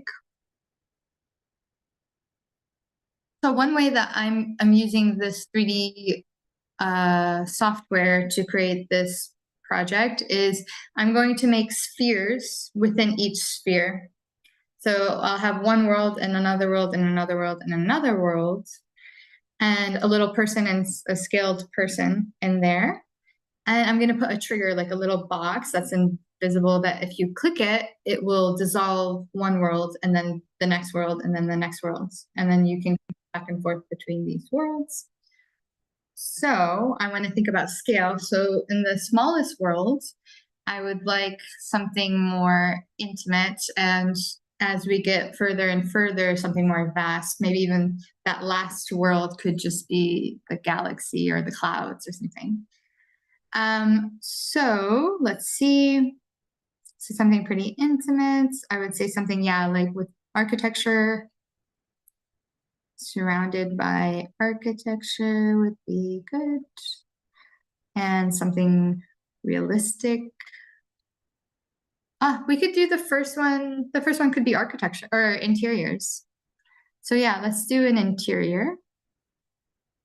I'm just gonna, yeah, let's do an interior for the first one.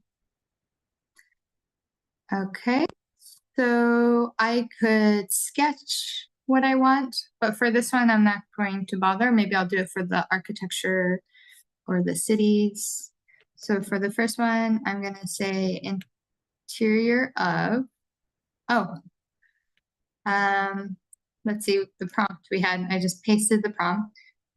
Okay, so actually this is, since we're doing interiors, this maybe isn't the greatest prompt. So I'm gonna go back and I'm gonna just do interior design. Just let's see. Sustainable living room. Yeah. Indoor community farming.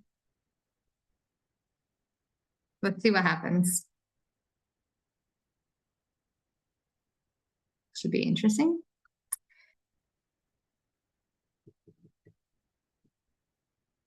Okay, I'm gonna enhance the prompt because, and I'm gonna say exterior for the negative. And I'm gonna say cyberpunk for the negative because I don't want a world that's very, I don't want tech to dominate. I want a balance of the two. So really I could say solar punk up here, but I'll just leave it as this for now and see what we get. We can continue to generate more, refine them. I have 480 opportunities to figure out the best 360 world.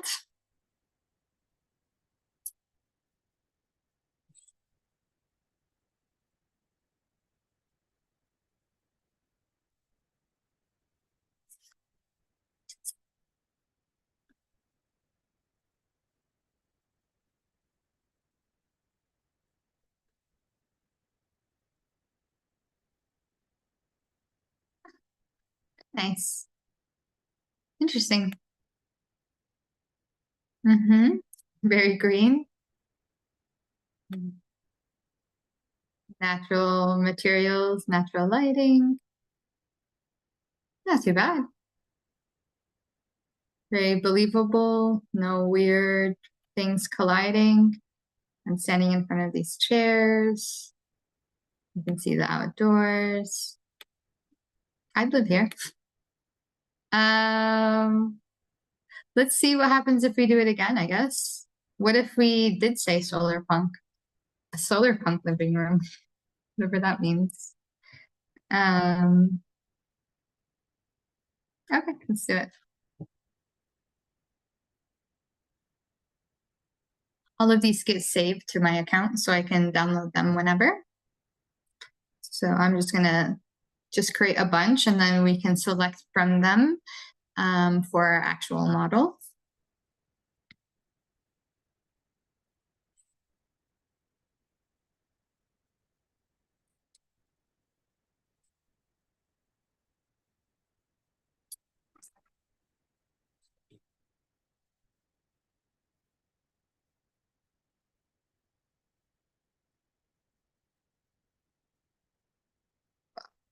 Yeah, much better.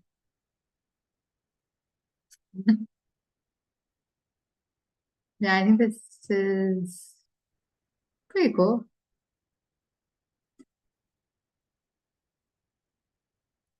Much cozier. and fun, like solar punk. Let's try remixing it with, so I can go back here actually, and I can keep my same prompt and just regenerate. So I can create a bunch of generations here while it considers all of the same data, which can be kind of nice because as you continue to do more threads with a lot of times ChatGPT, or ChatGPT is probably the best one for not getting lost. But what I'm trying to say is if you continue to do threads, it does raise the probability of hallucinations where it will stop considering some of the older information, and you would have to remind it again of what you're looking for. But with this, if you just keep regenerating in the same spot, it still holds all of the important information. So it doesn't get confused. So sustainable. Let's try that. Remix this. And it has some really good tips here about prompting. A lot of orange pillows, huh?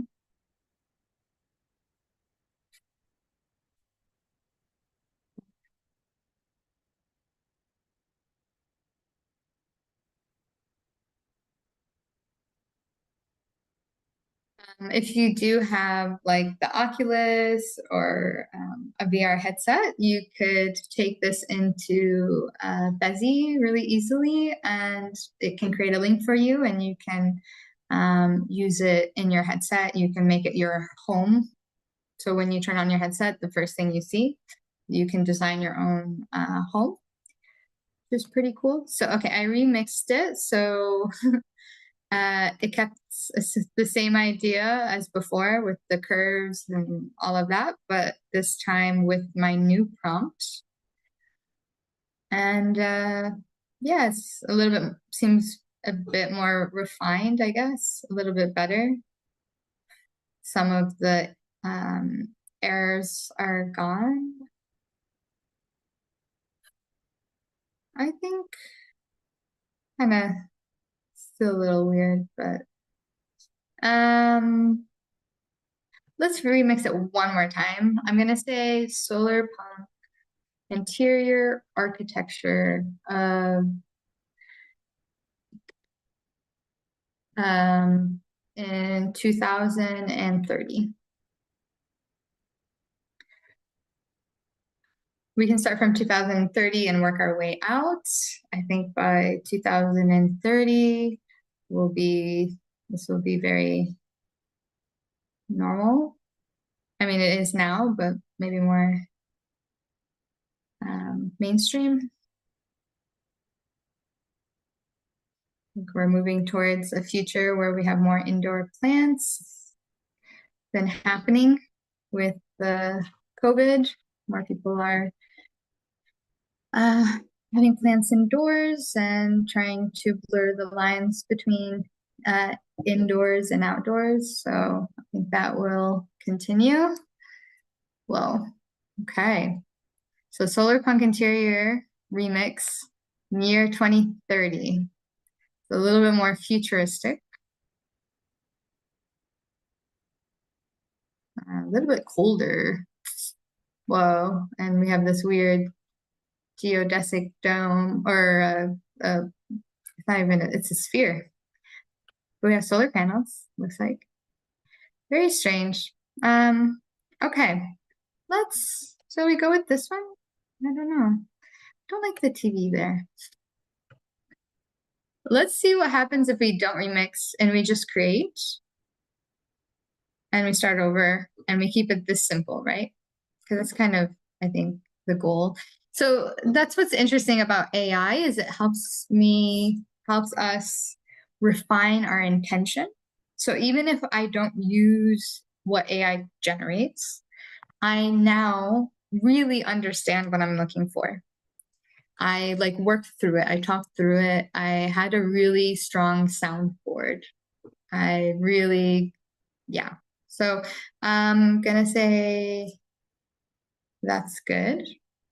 There's all of these other styles as well. So photoreal, cinematic, magic, drone shot. That drone shot will be cool for the outer spheres. Sky dome will be interesting for one of the outer spheres, but yeah, let's just, I think where we're at is good. So a rendering.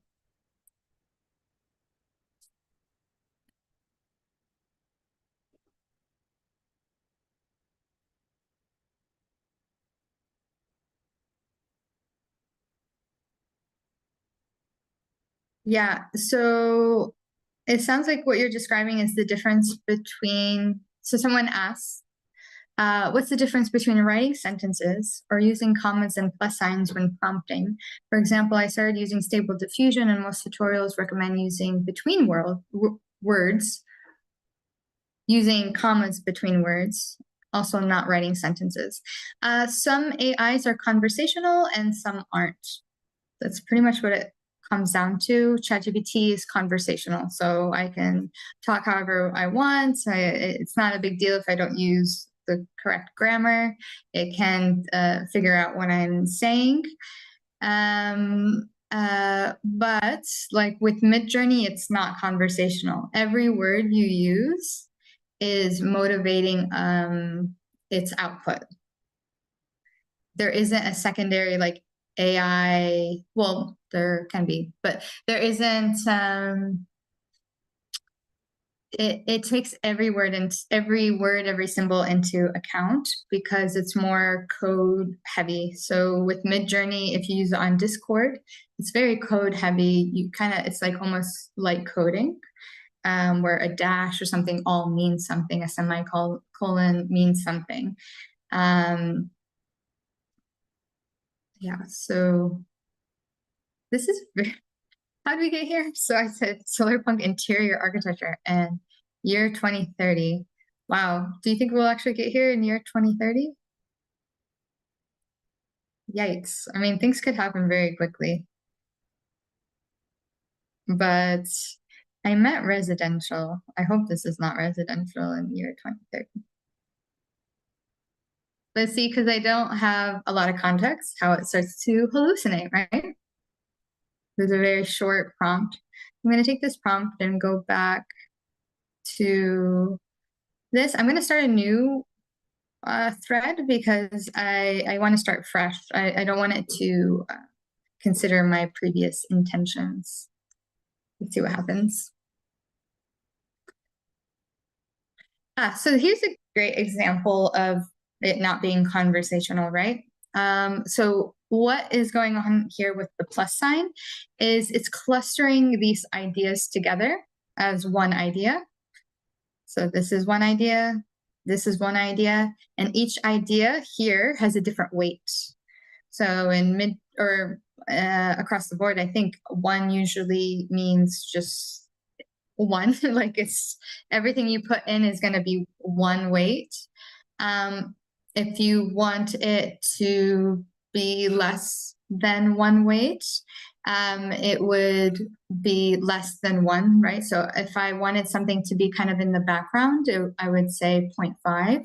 Or if I want something to be in the focus, I would say 2 or 3. And I do that by clustering. What do I want that weight to be, that aspect of the design or the idea to be? So here we could say the most important thing is that it's a futuristic eco-friendly design, because it deduced that from here, right? And it looks like there's no negative prompts, but if you did it in a negative, then you're kind of saying no. It's coding none of this, right? So if I don't want something, I could use a prompt to say no in that way. So yeah, so these plus signs are clustering the data. We talked about different machine learning uh, ways, types of learning, like supervised, unsupervised. Unsupervised is data that doesn't have labels, and it's really great for clustering. So here we're clustering the data and labeling it certain weights. So, but here's the thing, the skybox doesn't use weighted labels or data. So I'm going to ask it remove the weights.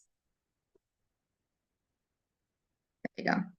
And that's why it helps knowing how these things work, right? And how it intakes data, because now I have the language to do that very easily. Oh, I clicked through. All right, let's go in here. And so now we have a little bit more information than before. Let's see if it does better. I could even add the enhance prompt, but let's just see how it is like this, and then we'll enhance it and see the difference.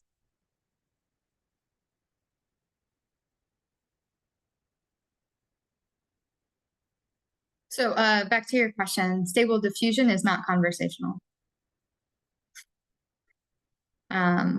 And that's why these prompt GPTs are super helpful, because it can refine my ideas into these action points, essentially.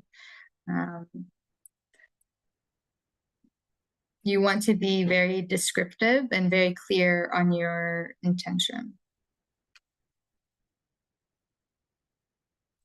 Interesting. Okay. Wow. I think it's supposed to be like community seating. Love the greenery. Interesting. It's okay. Let's see if we enhance the prompt, what we get.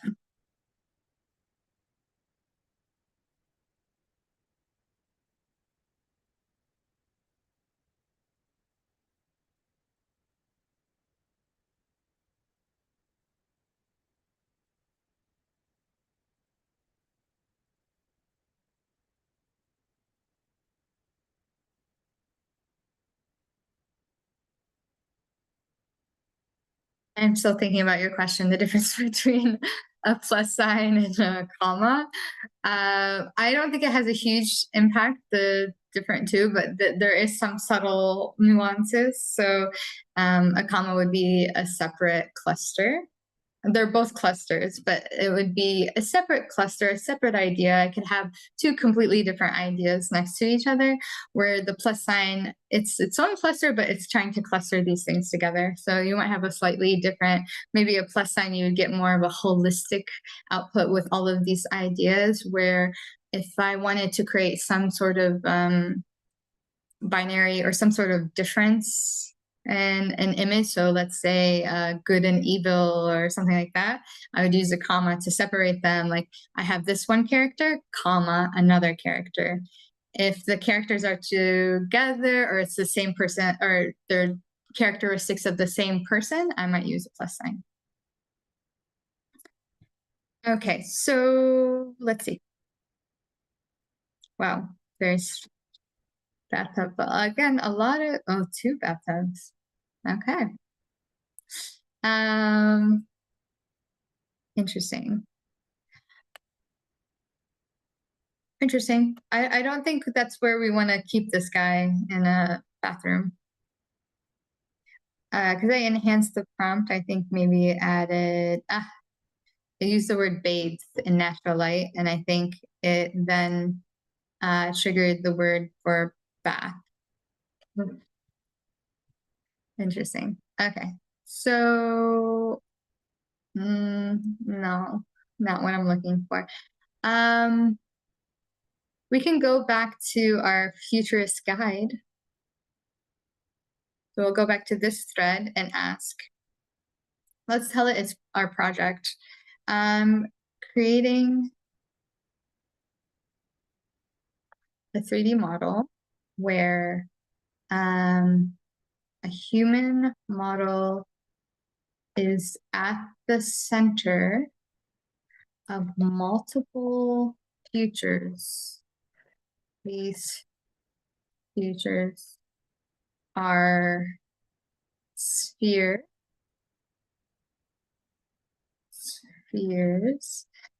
of different panoramic images generated by AI. Each layer of these spheres is scaled to the human. So again, I find it important to do the period when I'm done with the thought and there's a new thought that I want to build on. When you use ChatGPT, like I said, it is conversational. So you want to think about it as you talk with a person, you know? If you don't want to confuse something, you introduce one thing at a time to them. You don't just dump it all at once because it could get overwhelmed and start putting things together that don't need to be put together. So we've had this whole conversation, brainstorming what the future could look like. Now I'm going to tell them how I'm applying it. So I'm thinking the spheres from inside to out will be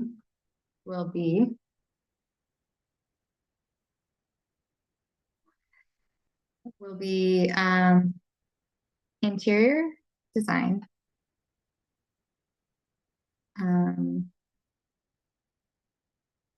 maybe residential architecture town. What would you call it? Like suburbs? I don't know. Okay. And then a cityscape. And then what? Drone? No, that wouldn't make sense. We do a forest. And then a sky dome. There's a lot. Sky dome. Clouds. And galaxy. Let's see if we can do all of this. And then I want different eras maybe, or what do you guys think? It's the same era throughout, but so this is in 2030. The residential architecture, we could do 2040, 2050, 2060. I don't think it matters here. Oh, actually it could matter. We're in space. 2070, 2080. I don't know. Help me decide what is in each of these worlds. So again, this is why I like AI, is even if I feel stuck and I'm like, I don't know, I need to think about it, I can keep the ball rolling by just engaging with it, and it can help refine my idea. It's a co-pilot. So interior design. So now I can just grab each one of these, go to the prompt architect, and see what happens. Put the weights. No weights. Actually, let's try with the weights. I don't think it'll work, but I mean, something will happen, but I don't think it'll consider the weights. But let's try it. As that loads. Oh, it's pretty quick.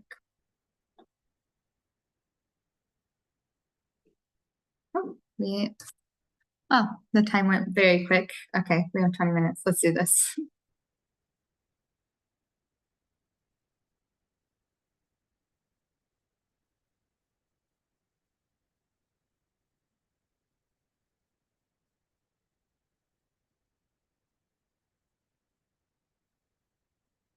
It was going quickly. Okay. Smart home, eco-friendly materials. Maybe you did consider the weights. I'm not sure. But let's continue. Let's push this out. Go back to the other one.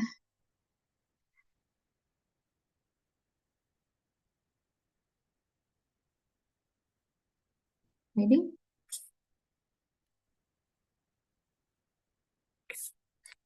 Go back to the other one. Residential. And then let's do that one. I'm gonna generate each of them now just for efficiency. I'm not starting a new chapter like I was saying before, where I would do it all in the same spot, because I do want it to take these into context and influence how it generates the next world, because these worlds are connected in some way. So that was, I think, the cityscape. Let's do the forest. Oh, forest. And next is the sky dome. Floating cities. That'll be cool. And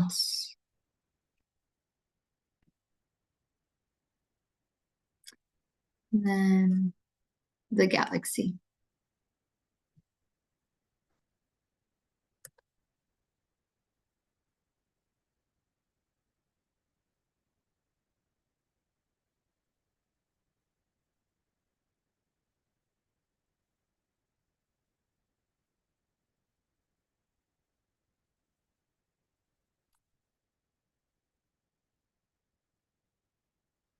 That's the last one. All right, so let's grab each one of these. So we did that one. That was residential. Okay, I'm gonna go back to explore to grab one with architecture. That one's more cyberpunk. Don't want that. It's illustrative.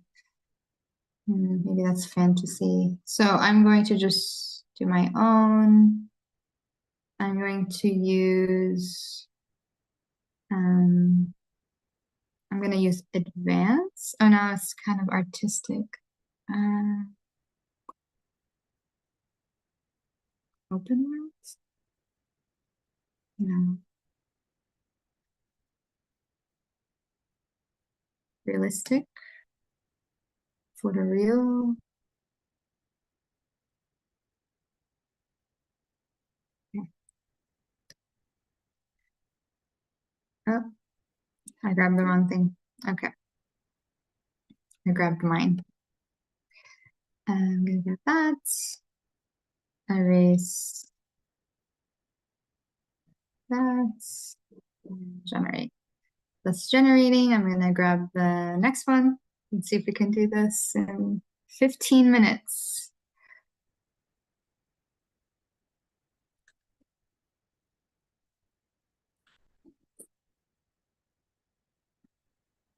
I'm gonna open a second window.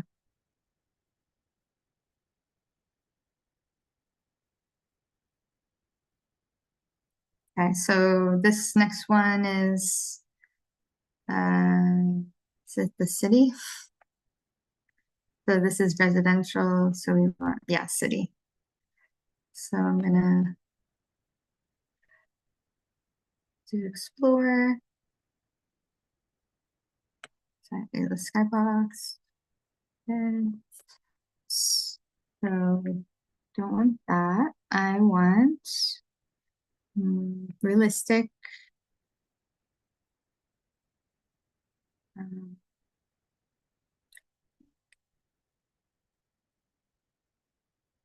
let's do that one. Generate. That's gonna go. Let's see the other one. Oh, Perfect. Kind of a high point, but so he's outside the house. Hmm, let's go with it. Okay. Next one is the forest.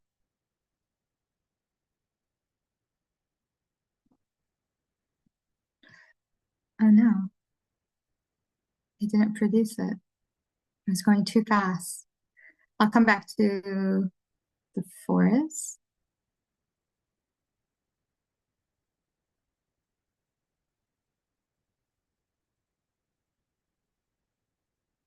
Or let's just use the original prompt and see what happens.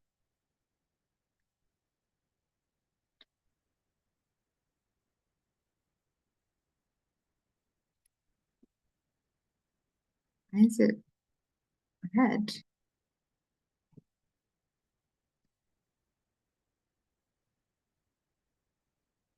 Ah, it should be less. Okay. Um,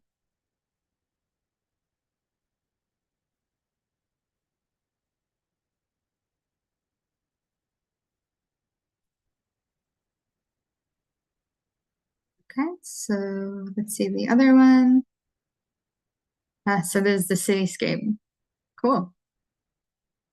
All right, this is looking good. Let's keep going. Next one is the sky dome.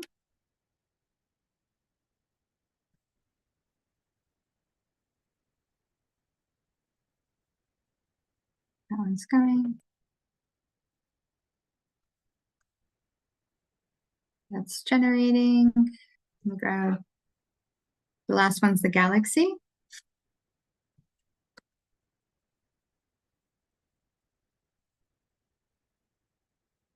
So this is the forest. Pretty cool. Might focus more over here.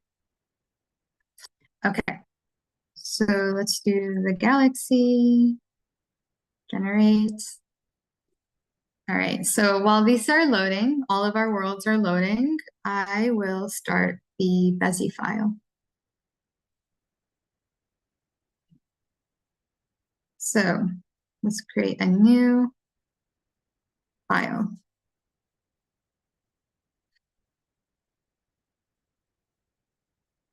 And then when we're done with it, I'll give you a QR code and you can check it out on your phone. So how are we going to do this? I'm going to go very fast. What's amazing is you can just search for everything here. So I'm going to get a human for scale, put them there. Great. They're already average height. Now I'm going to get a sphere. Get a sphere. Put him in the sphere. I'm thinking the first one, it's an interior, so 5 meters. Let's go with that. I'm gonna lower it. Oh, not flatten it. Lower it a bit so he's in there. So if we hide it, he's right there. Yeah. Okay, I'm gonna copy that, paste, make the next one bigger. Let's do 8 meters. Copy, paste. It's gonna get chaotic. Let's do 10 meters. Copy, paste. Next one. Did I copy paste it?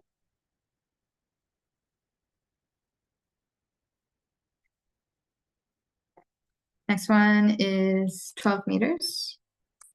How many do we have? We have 4. I think we need one more. And we'll make it 14 meters. So if we look at it, let's look at it. Doot, doot, doot, doot.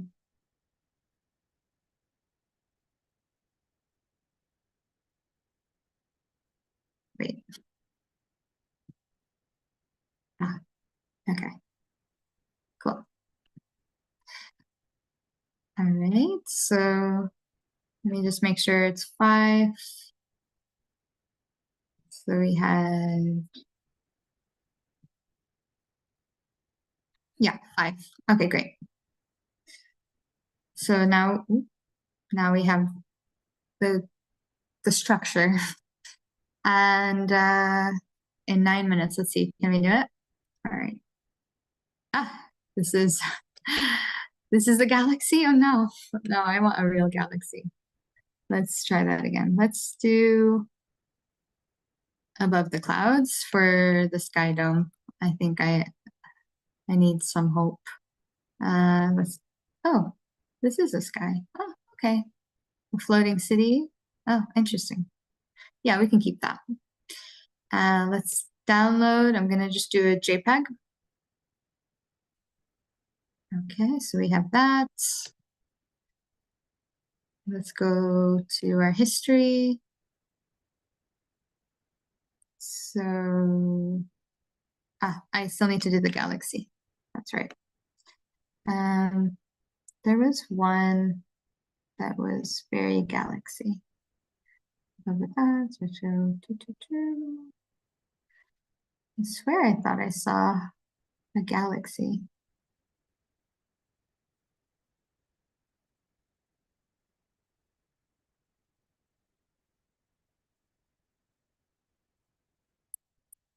Anybody knows where the galaxy is, please let me know. Hmm.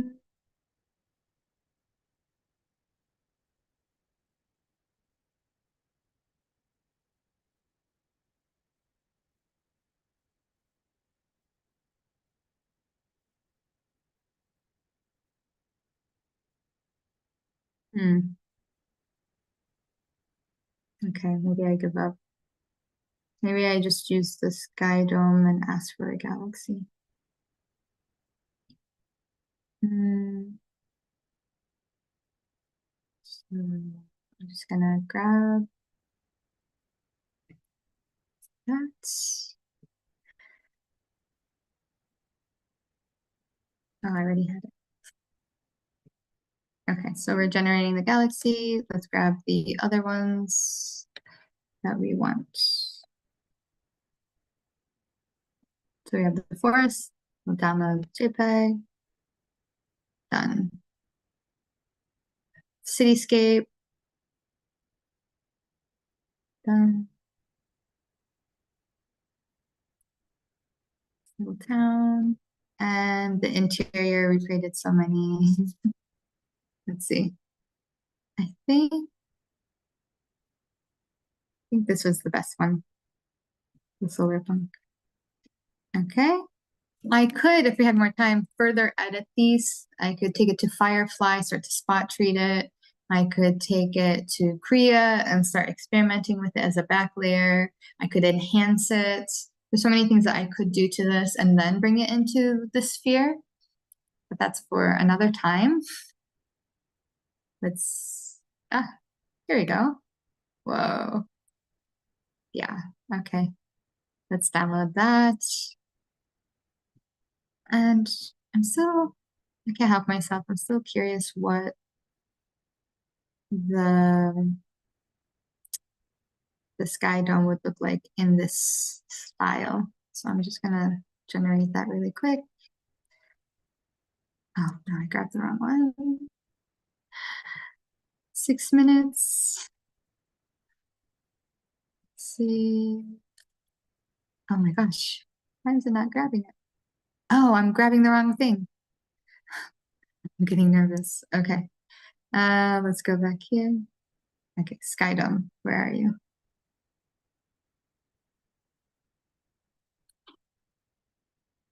Mhm. Okay, so that can be generating. Now I'm going to go into Bezier. Let's do the first one. So how do I do this? Super easy. I go to standard material over here and it's so easy compared to these other options. All right, so this is the galaxy. So it's going to load, but it's going to load its face on the outside. I want to bring it in on the inside.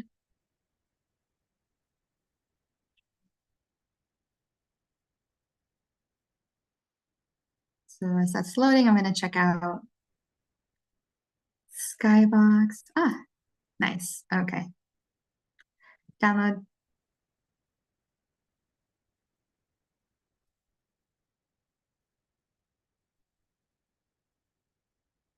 Okay. That's, I think it's still loading. But while that loads,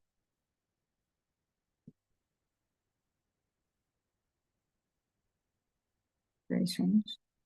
I want to move it so visibility to the backside. Okay, so now it's in the back. You can see, very interesting. I'm going to hide it and do the next one. And the next one is the sky dome.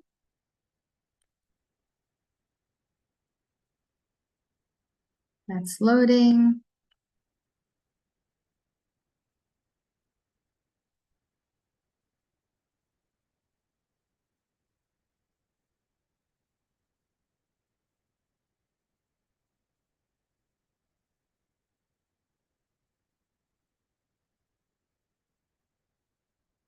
Okay, we want that on the backside. The next one. um, is the cityscape, yeah?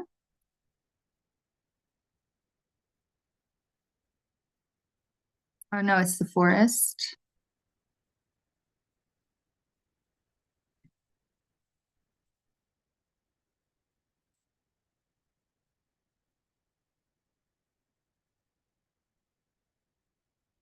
Okay.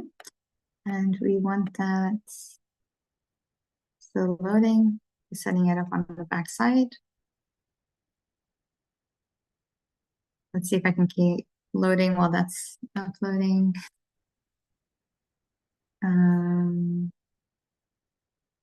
Perfect. Okay, and then we have the city.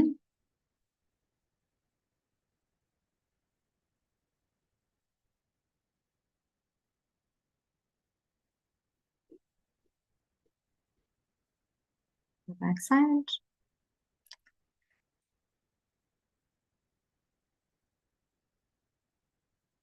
And then the interior.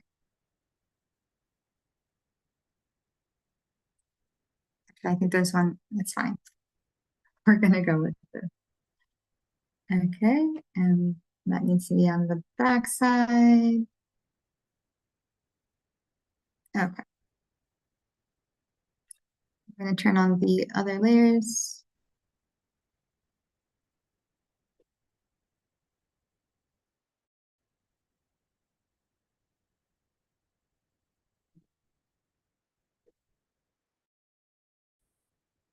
So these worlds, as that's loading, I'm going to create a trigger. So something I can click in VR or wherever that will help me switch between these worlds.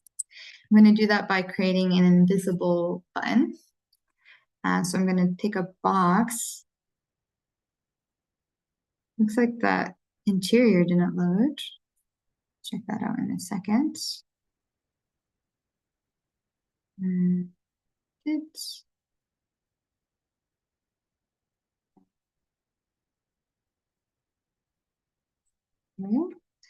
And there you go. Okay. Still loading. What happened to the box? Okay, it's huge, but that's fine. I'm going to keep it visible for now while I program it. How do I program it? I create a state. So I'm going to make it the trigger. Okay, so it's the trigger. So now I'm going to take this sphere. I'm going to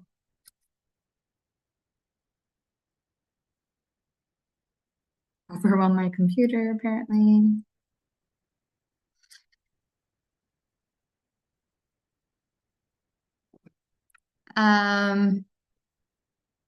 Interesting. Okay. Because I double clicked. When you double click in this program, it goes into editing. the shapes. Okay, so how I do it is, did I already do this? Yes. So I did it again. So I created the trigger. This box is the trigger. And now I'm going to create a state that it will go between, which I want the first world, sphere 1, to go invisible.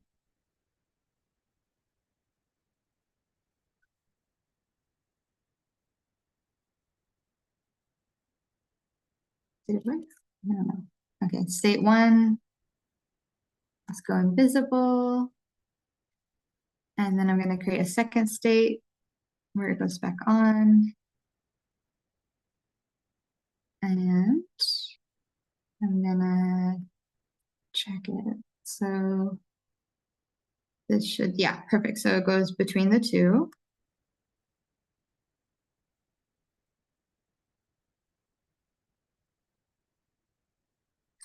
So I want to make the trigger object this box, box 1. Cool. So let's see if this works. So I hit play. And I just want to test if the box works. And then I can do it to the rest of them, make the box invisible, and then view it on my phone or in VR. I also need to add the camera so the perspective is from the human.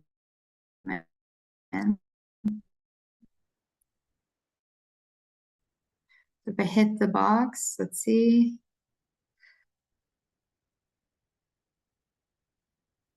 Okay, maybe I forgot something. Let's see.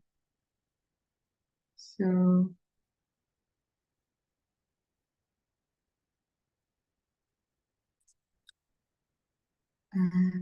let's stay. So 1,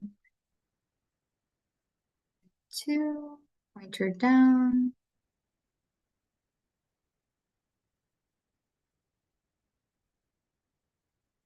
Maybe I need another one to go this way.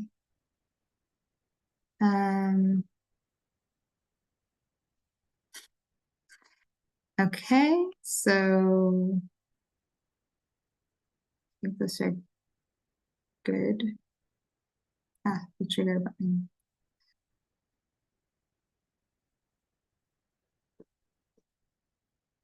Okay. And there we go. So let's see, did that work? Yeah, okay, cool. Whew. All right, so now we can go between those two worlds. Let's do the next one. We're obviously going over time, but hey, we need to finish it. So sphere 2, I do the same thing. I also need to add a camera before I get ahead of myself. Let's just do that now before this gets too chaotic. I'm going to turn off the other layers so that I can see better.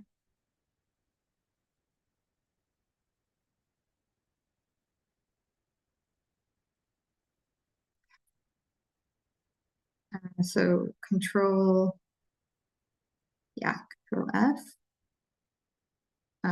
That's my.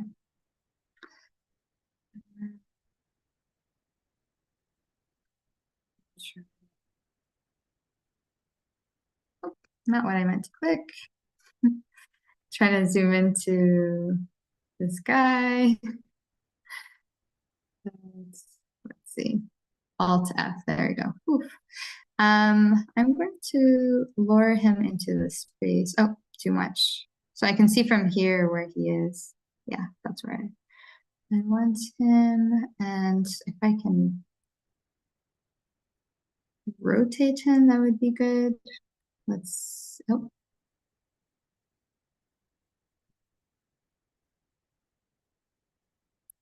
So I'm in the space. Okay, and now to add a camera, I go to search bar, camera. Let's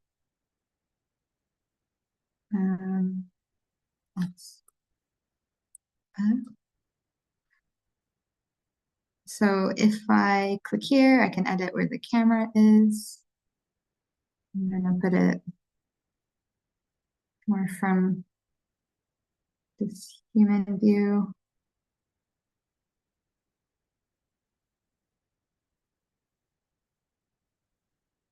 Oh. Okay.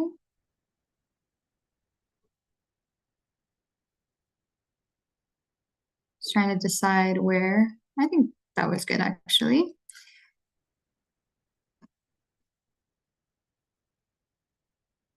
Is it possible to get a 360 image from a certain address in real city? Yep. From Google Maps, there are tools around that.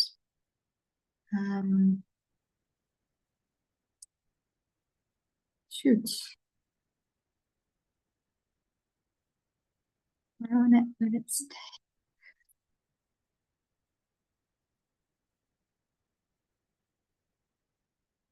I'm trying to keep the perspective, but it keeps going out. I don't know what I'm doing now.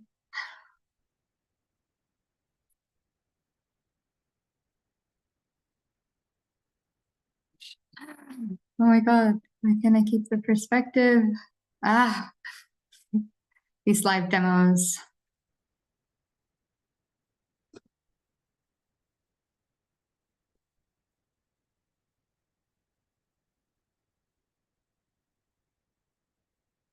Okay, it's just gonna have to be from here.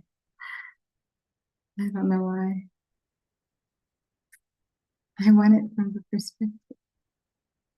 Okay, this is gonna be from there. That's fine. That's cool. Maybe even further back is even more interesting.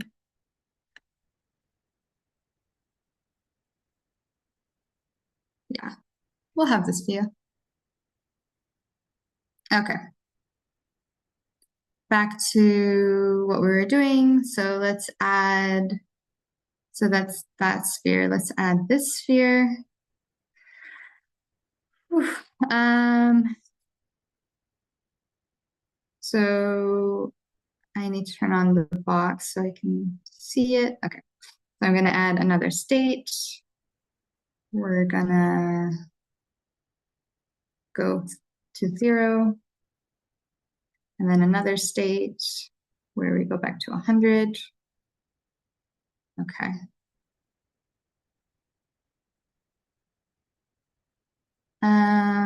So let's see. Cool. Okay. So if I hit the box, I think I didn't set the trigger. That's the box. Okay, so let's go back to state machine. This is for this one. Yeah.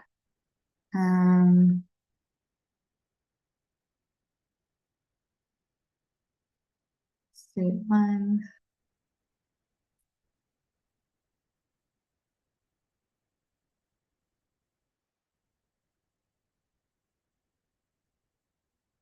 Okay, so let's do that.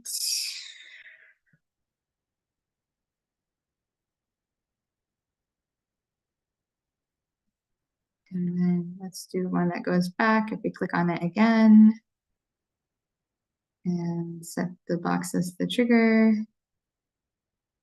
and voila, let's see. Perfect. Okay. Okay, so I think we get it. I'm gonna make the box invisible. So 0 opacity. And I'm gonna turn this world back on and let's look at it.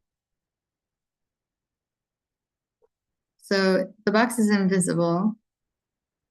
But yeah, so now we're going from the interior to the architecture. And we can continue doing this to the what was it? What other worlds did we have? Let's look at it one more time. Zoom out. So we have the forest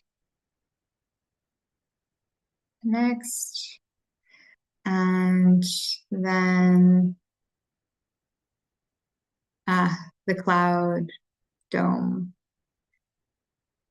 and further out the galaxy, space. So you can imagine we would continue doing this, seeing all of the different worlds. We can come back and forth in. I will finish this and I will post it in the newsletter with the QR code so that you can experience this yourself. And I will also post it on the socials so you guys can see with like highlights of some of what we did today. If you guys have any questions, just message me. But in that newsletter that you'll be getting in a couple of days, again, you'll have the meeting notes, links to the YouTube videos. So if you wanted to rewatch and see how I did anything. Also on that YouTube channel, if you want to subscribe, I'm going to come out with weekly videos on how to do more AI generations for design and elaborate on some of the stuff we talked about. I talked a lot about Stable Diffusion, but it's a little bit more advanced for what I wanted to cover today. But I will do videos on that soon. What else? I'll also in the newsletter have a survey for what you would like to see more of, so or any critiques that you have of this workshop, so that I can customize the future workshops online to your liking and provide the things that you're more interested in, as well as that I can post on YouTube. Yeah, so I think that's everything. I really appreciate everyone that joined. I think it was a lot of fun. It was really interesting. Thank you so much. Thank you for your comments and your participation. I really enjoyed these 3 days. I loved working with you guys and some of the interesting questions. You guys really helped me even push further and develop these ideas and these resources. I hope to catch you on the other side, LinkedIn, Instagram, the newsletter, YouTube, TikTok. I'll be posting out a lot of content around things that we talked about today.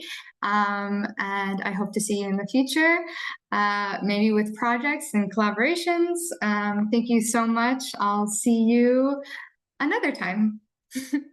Ciao.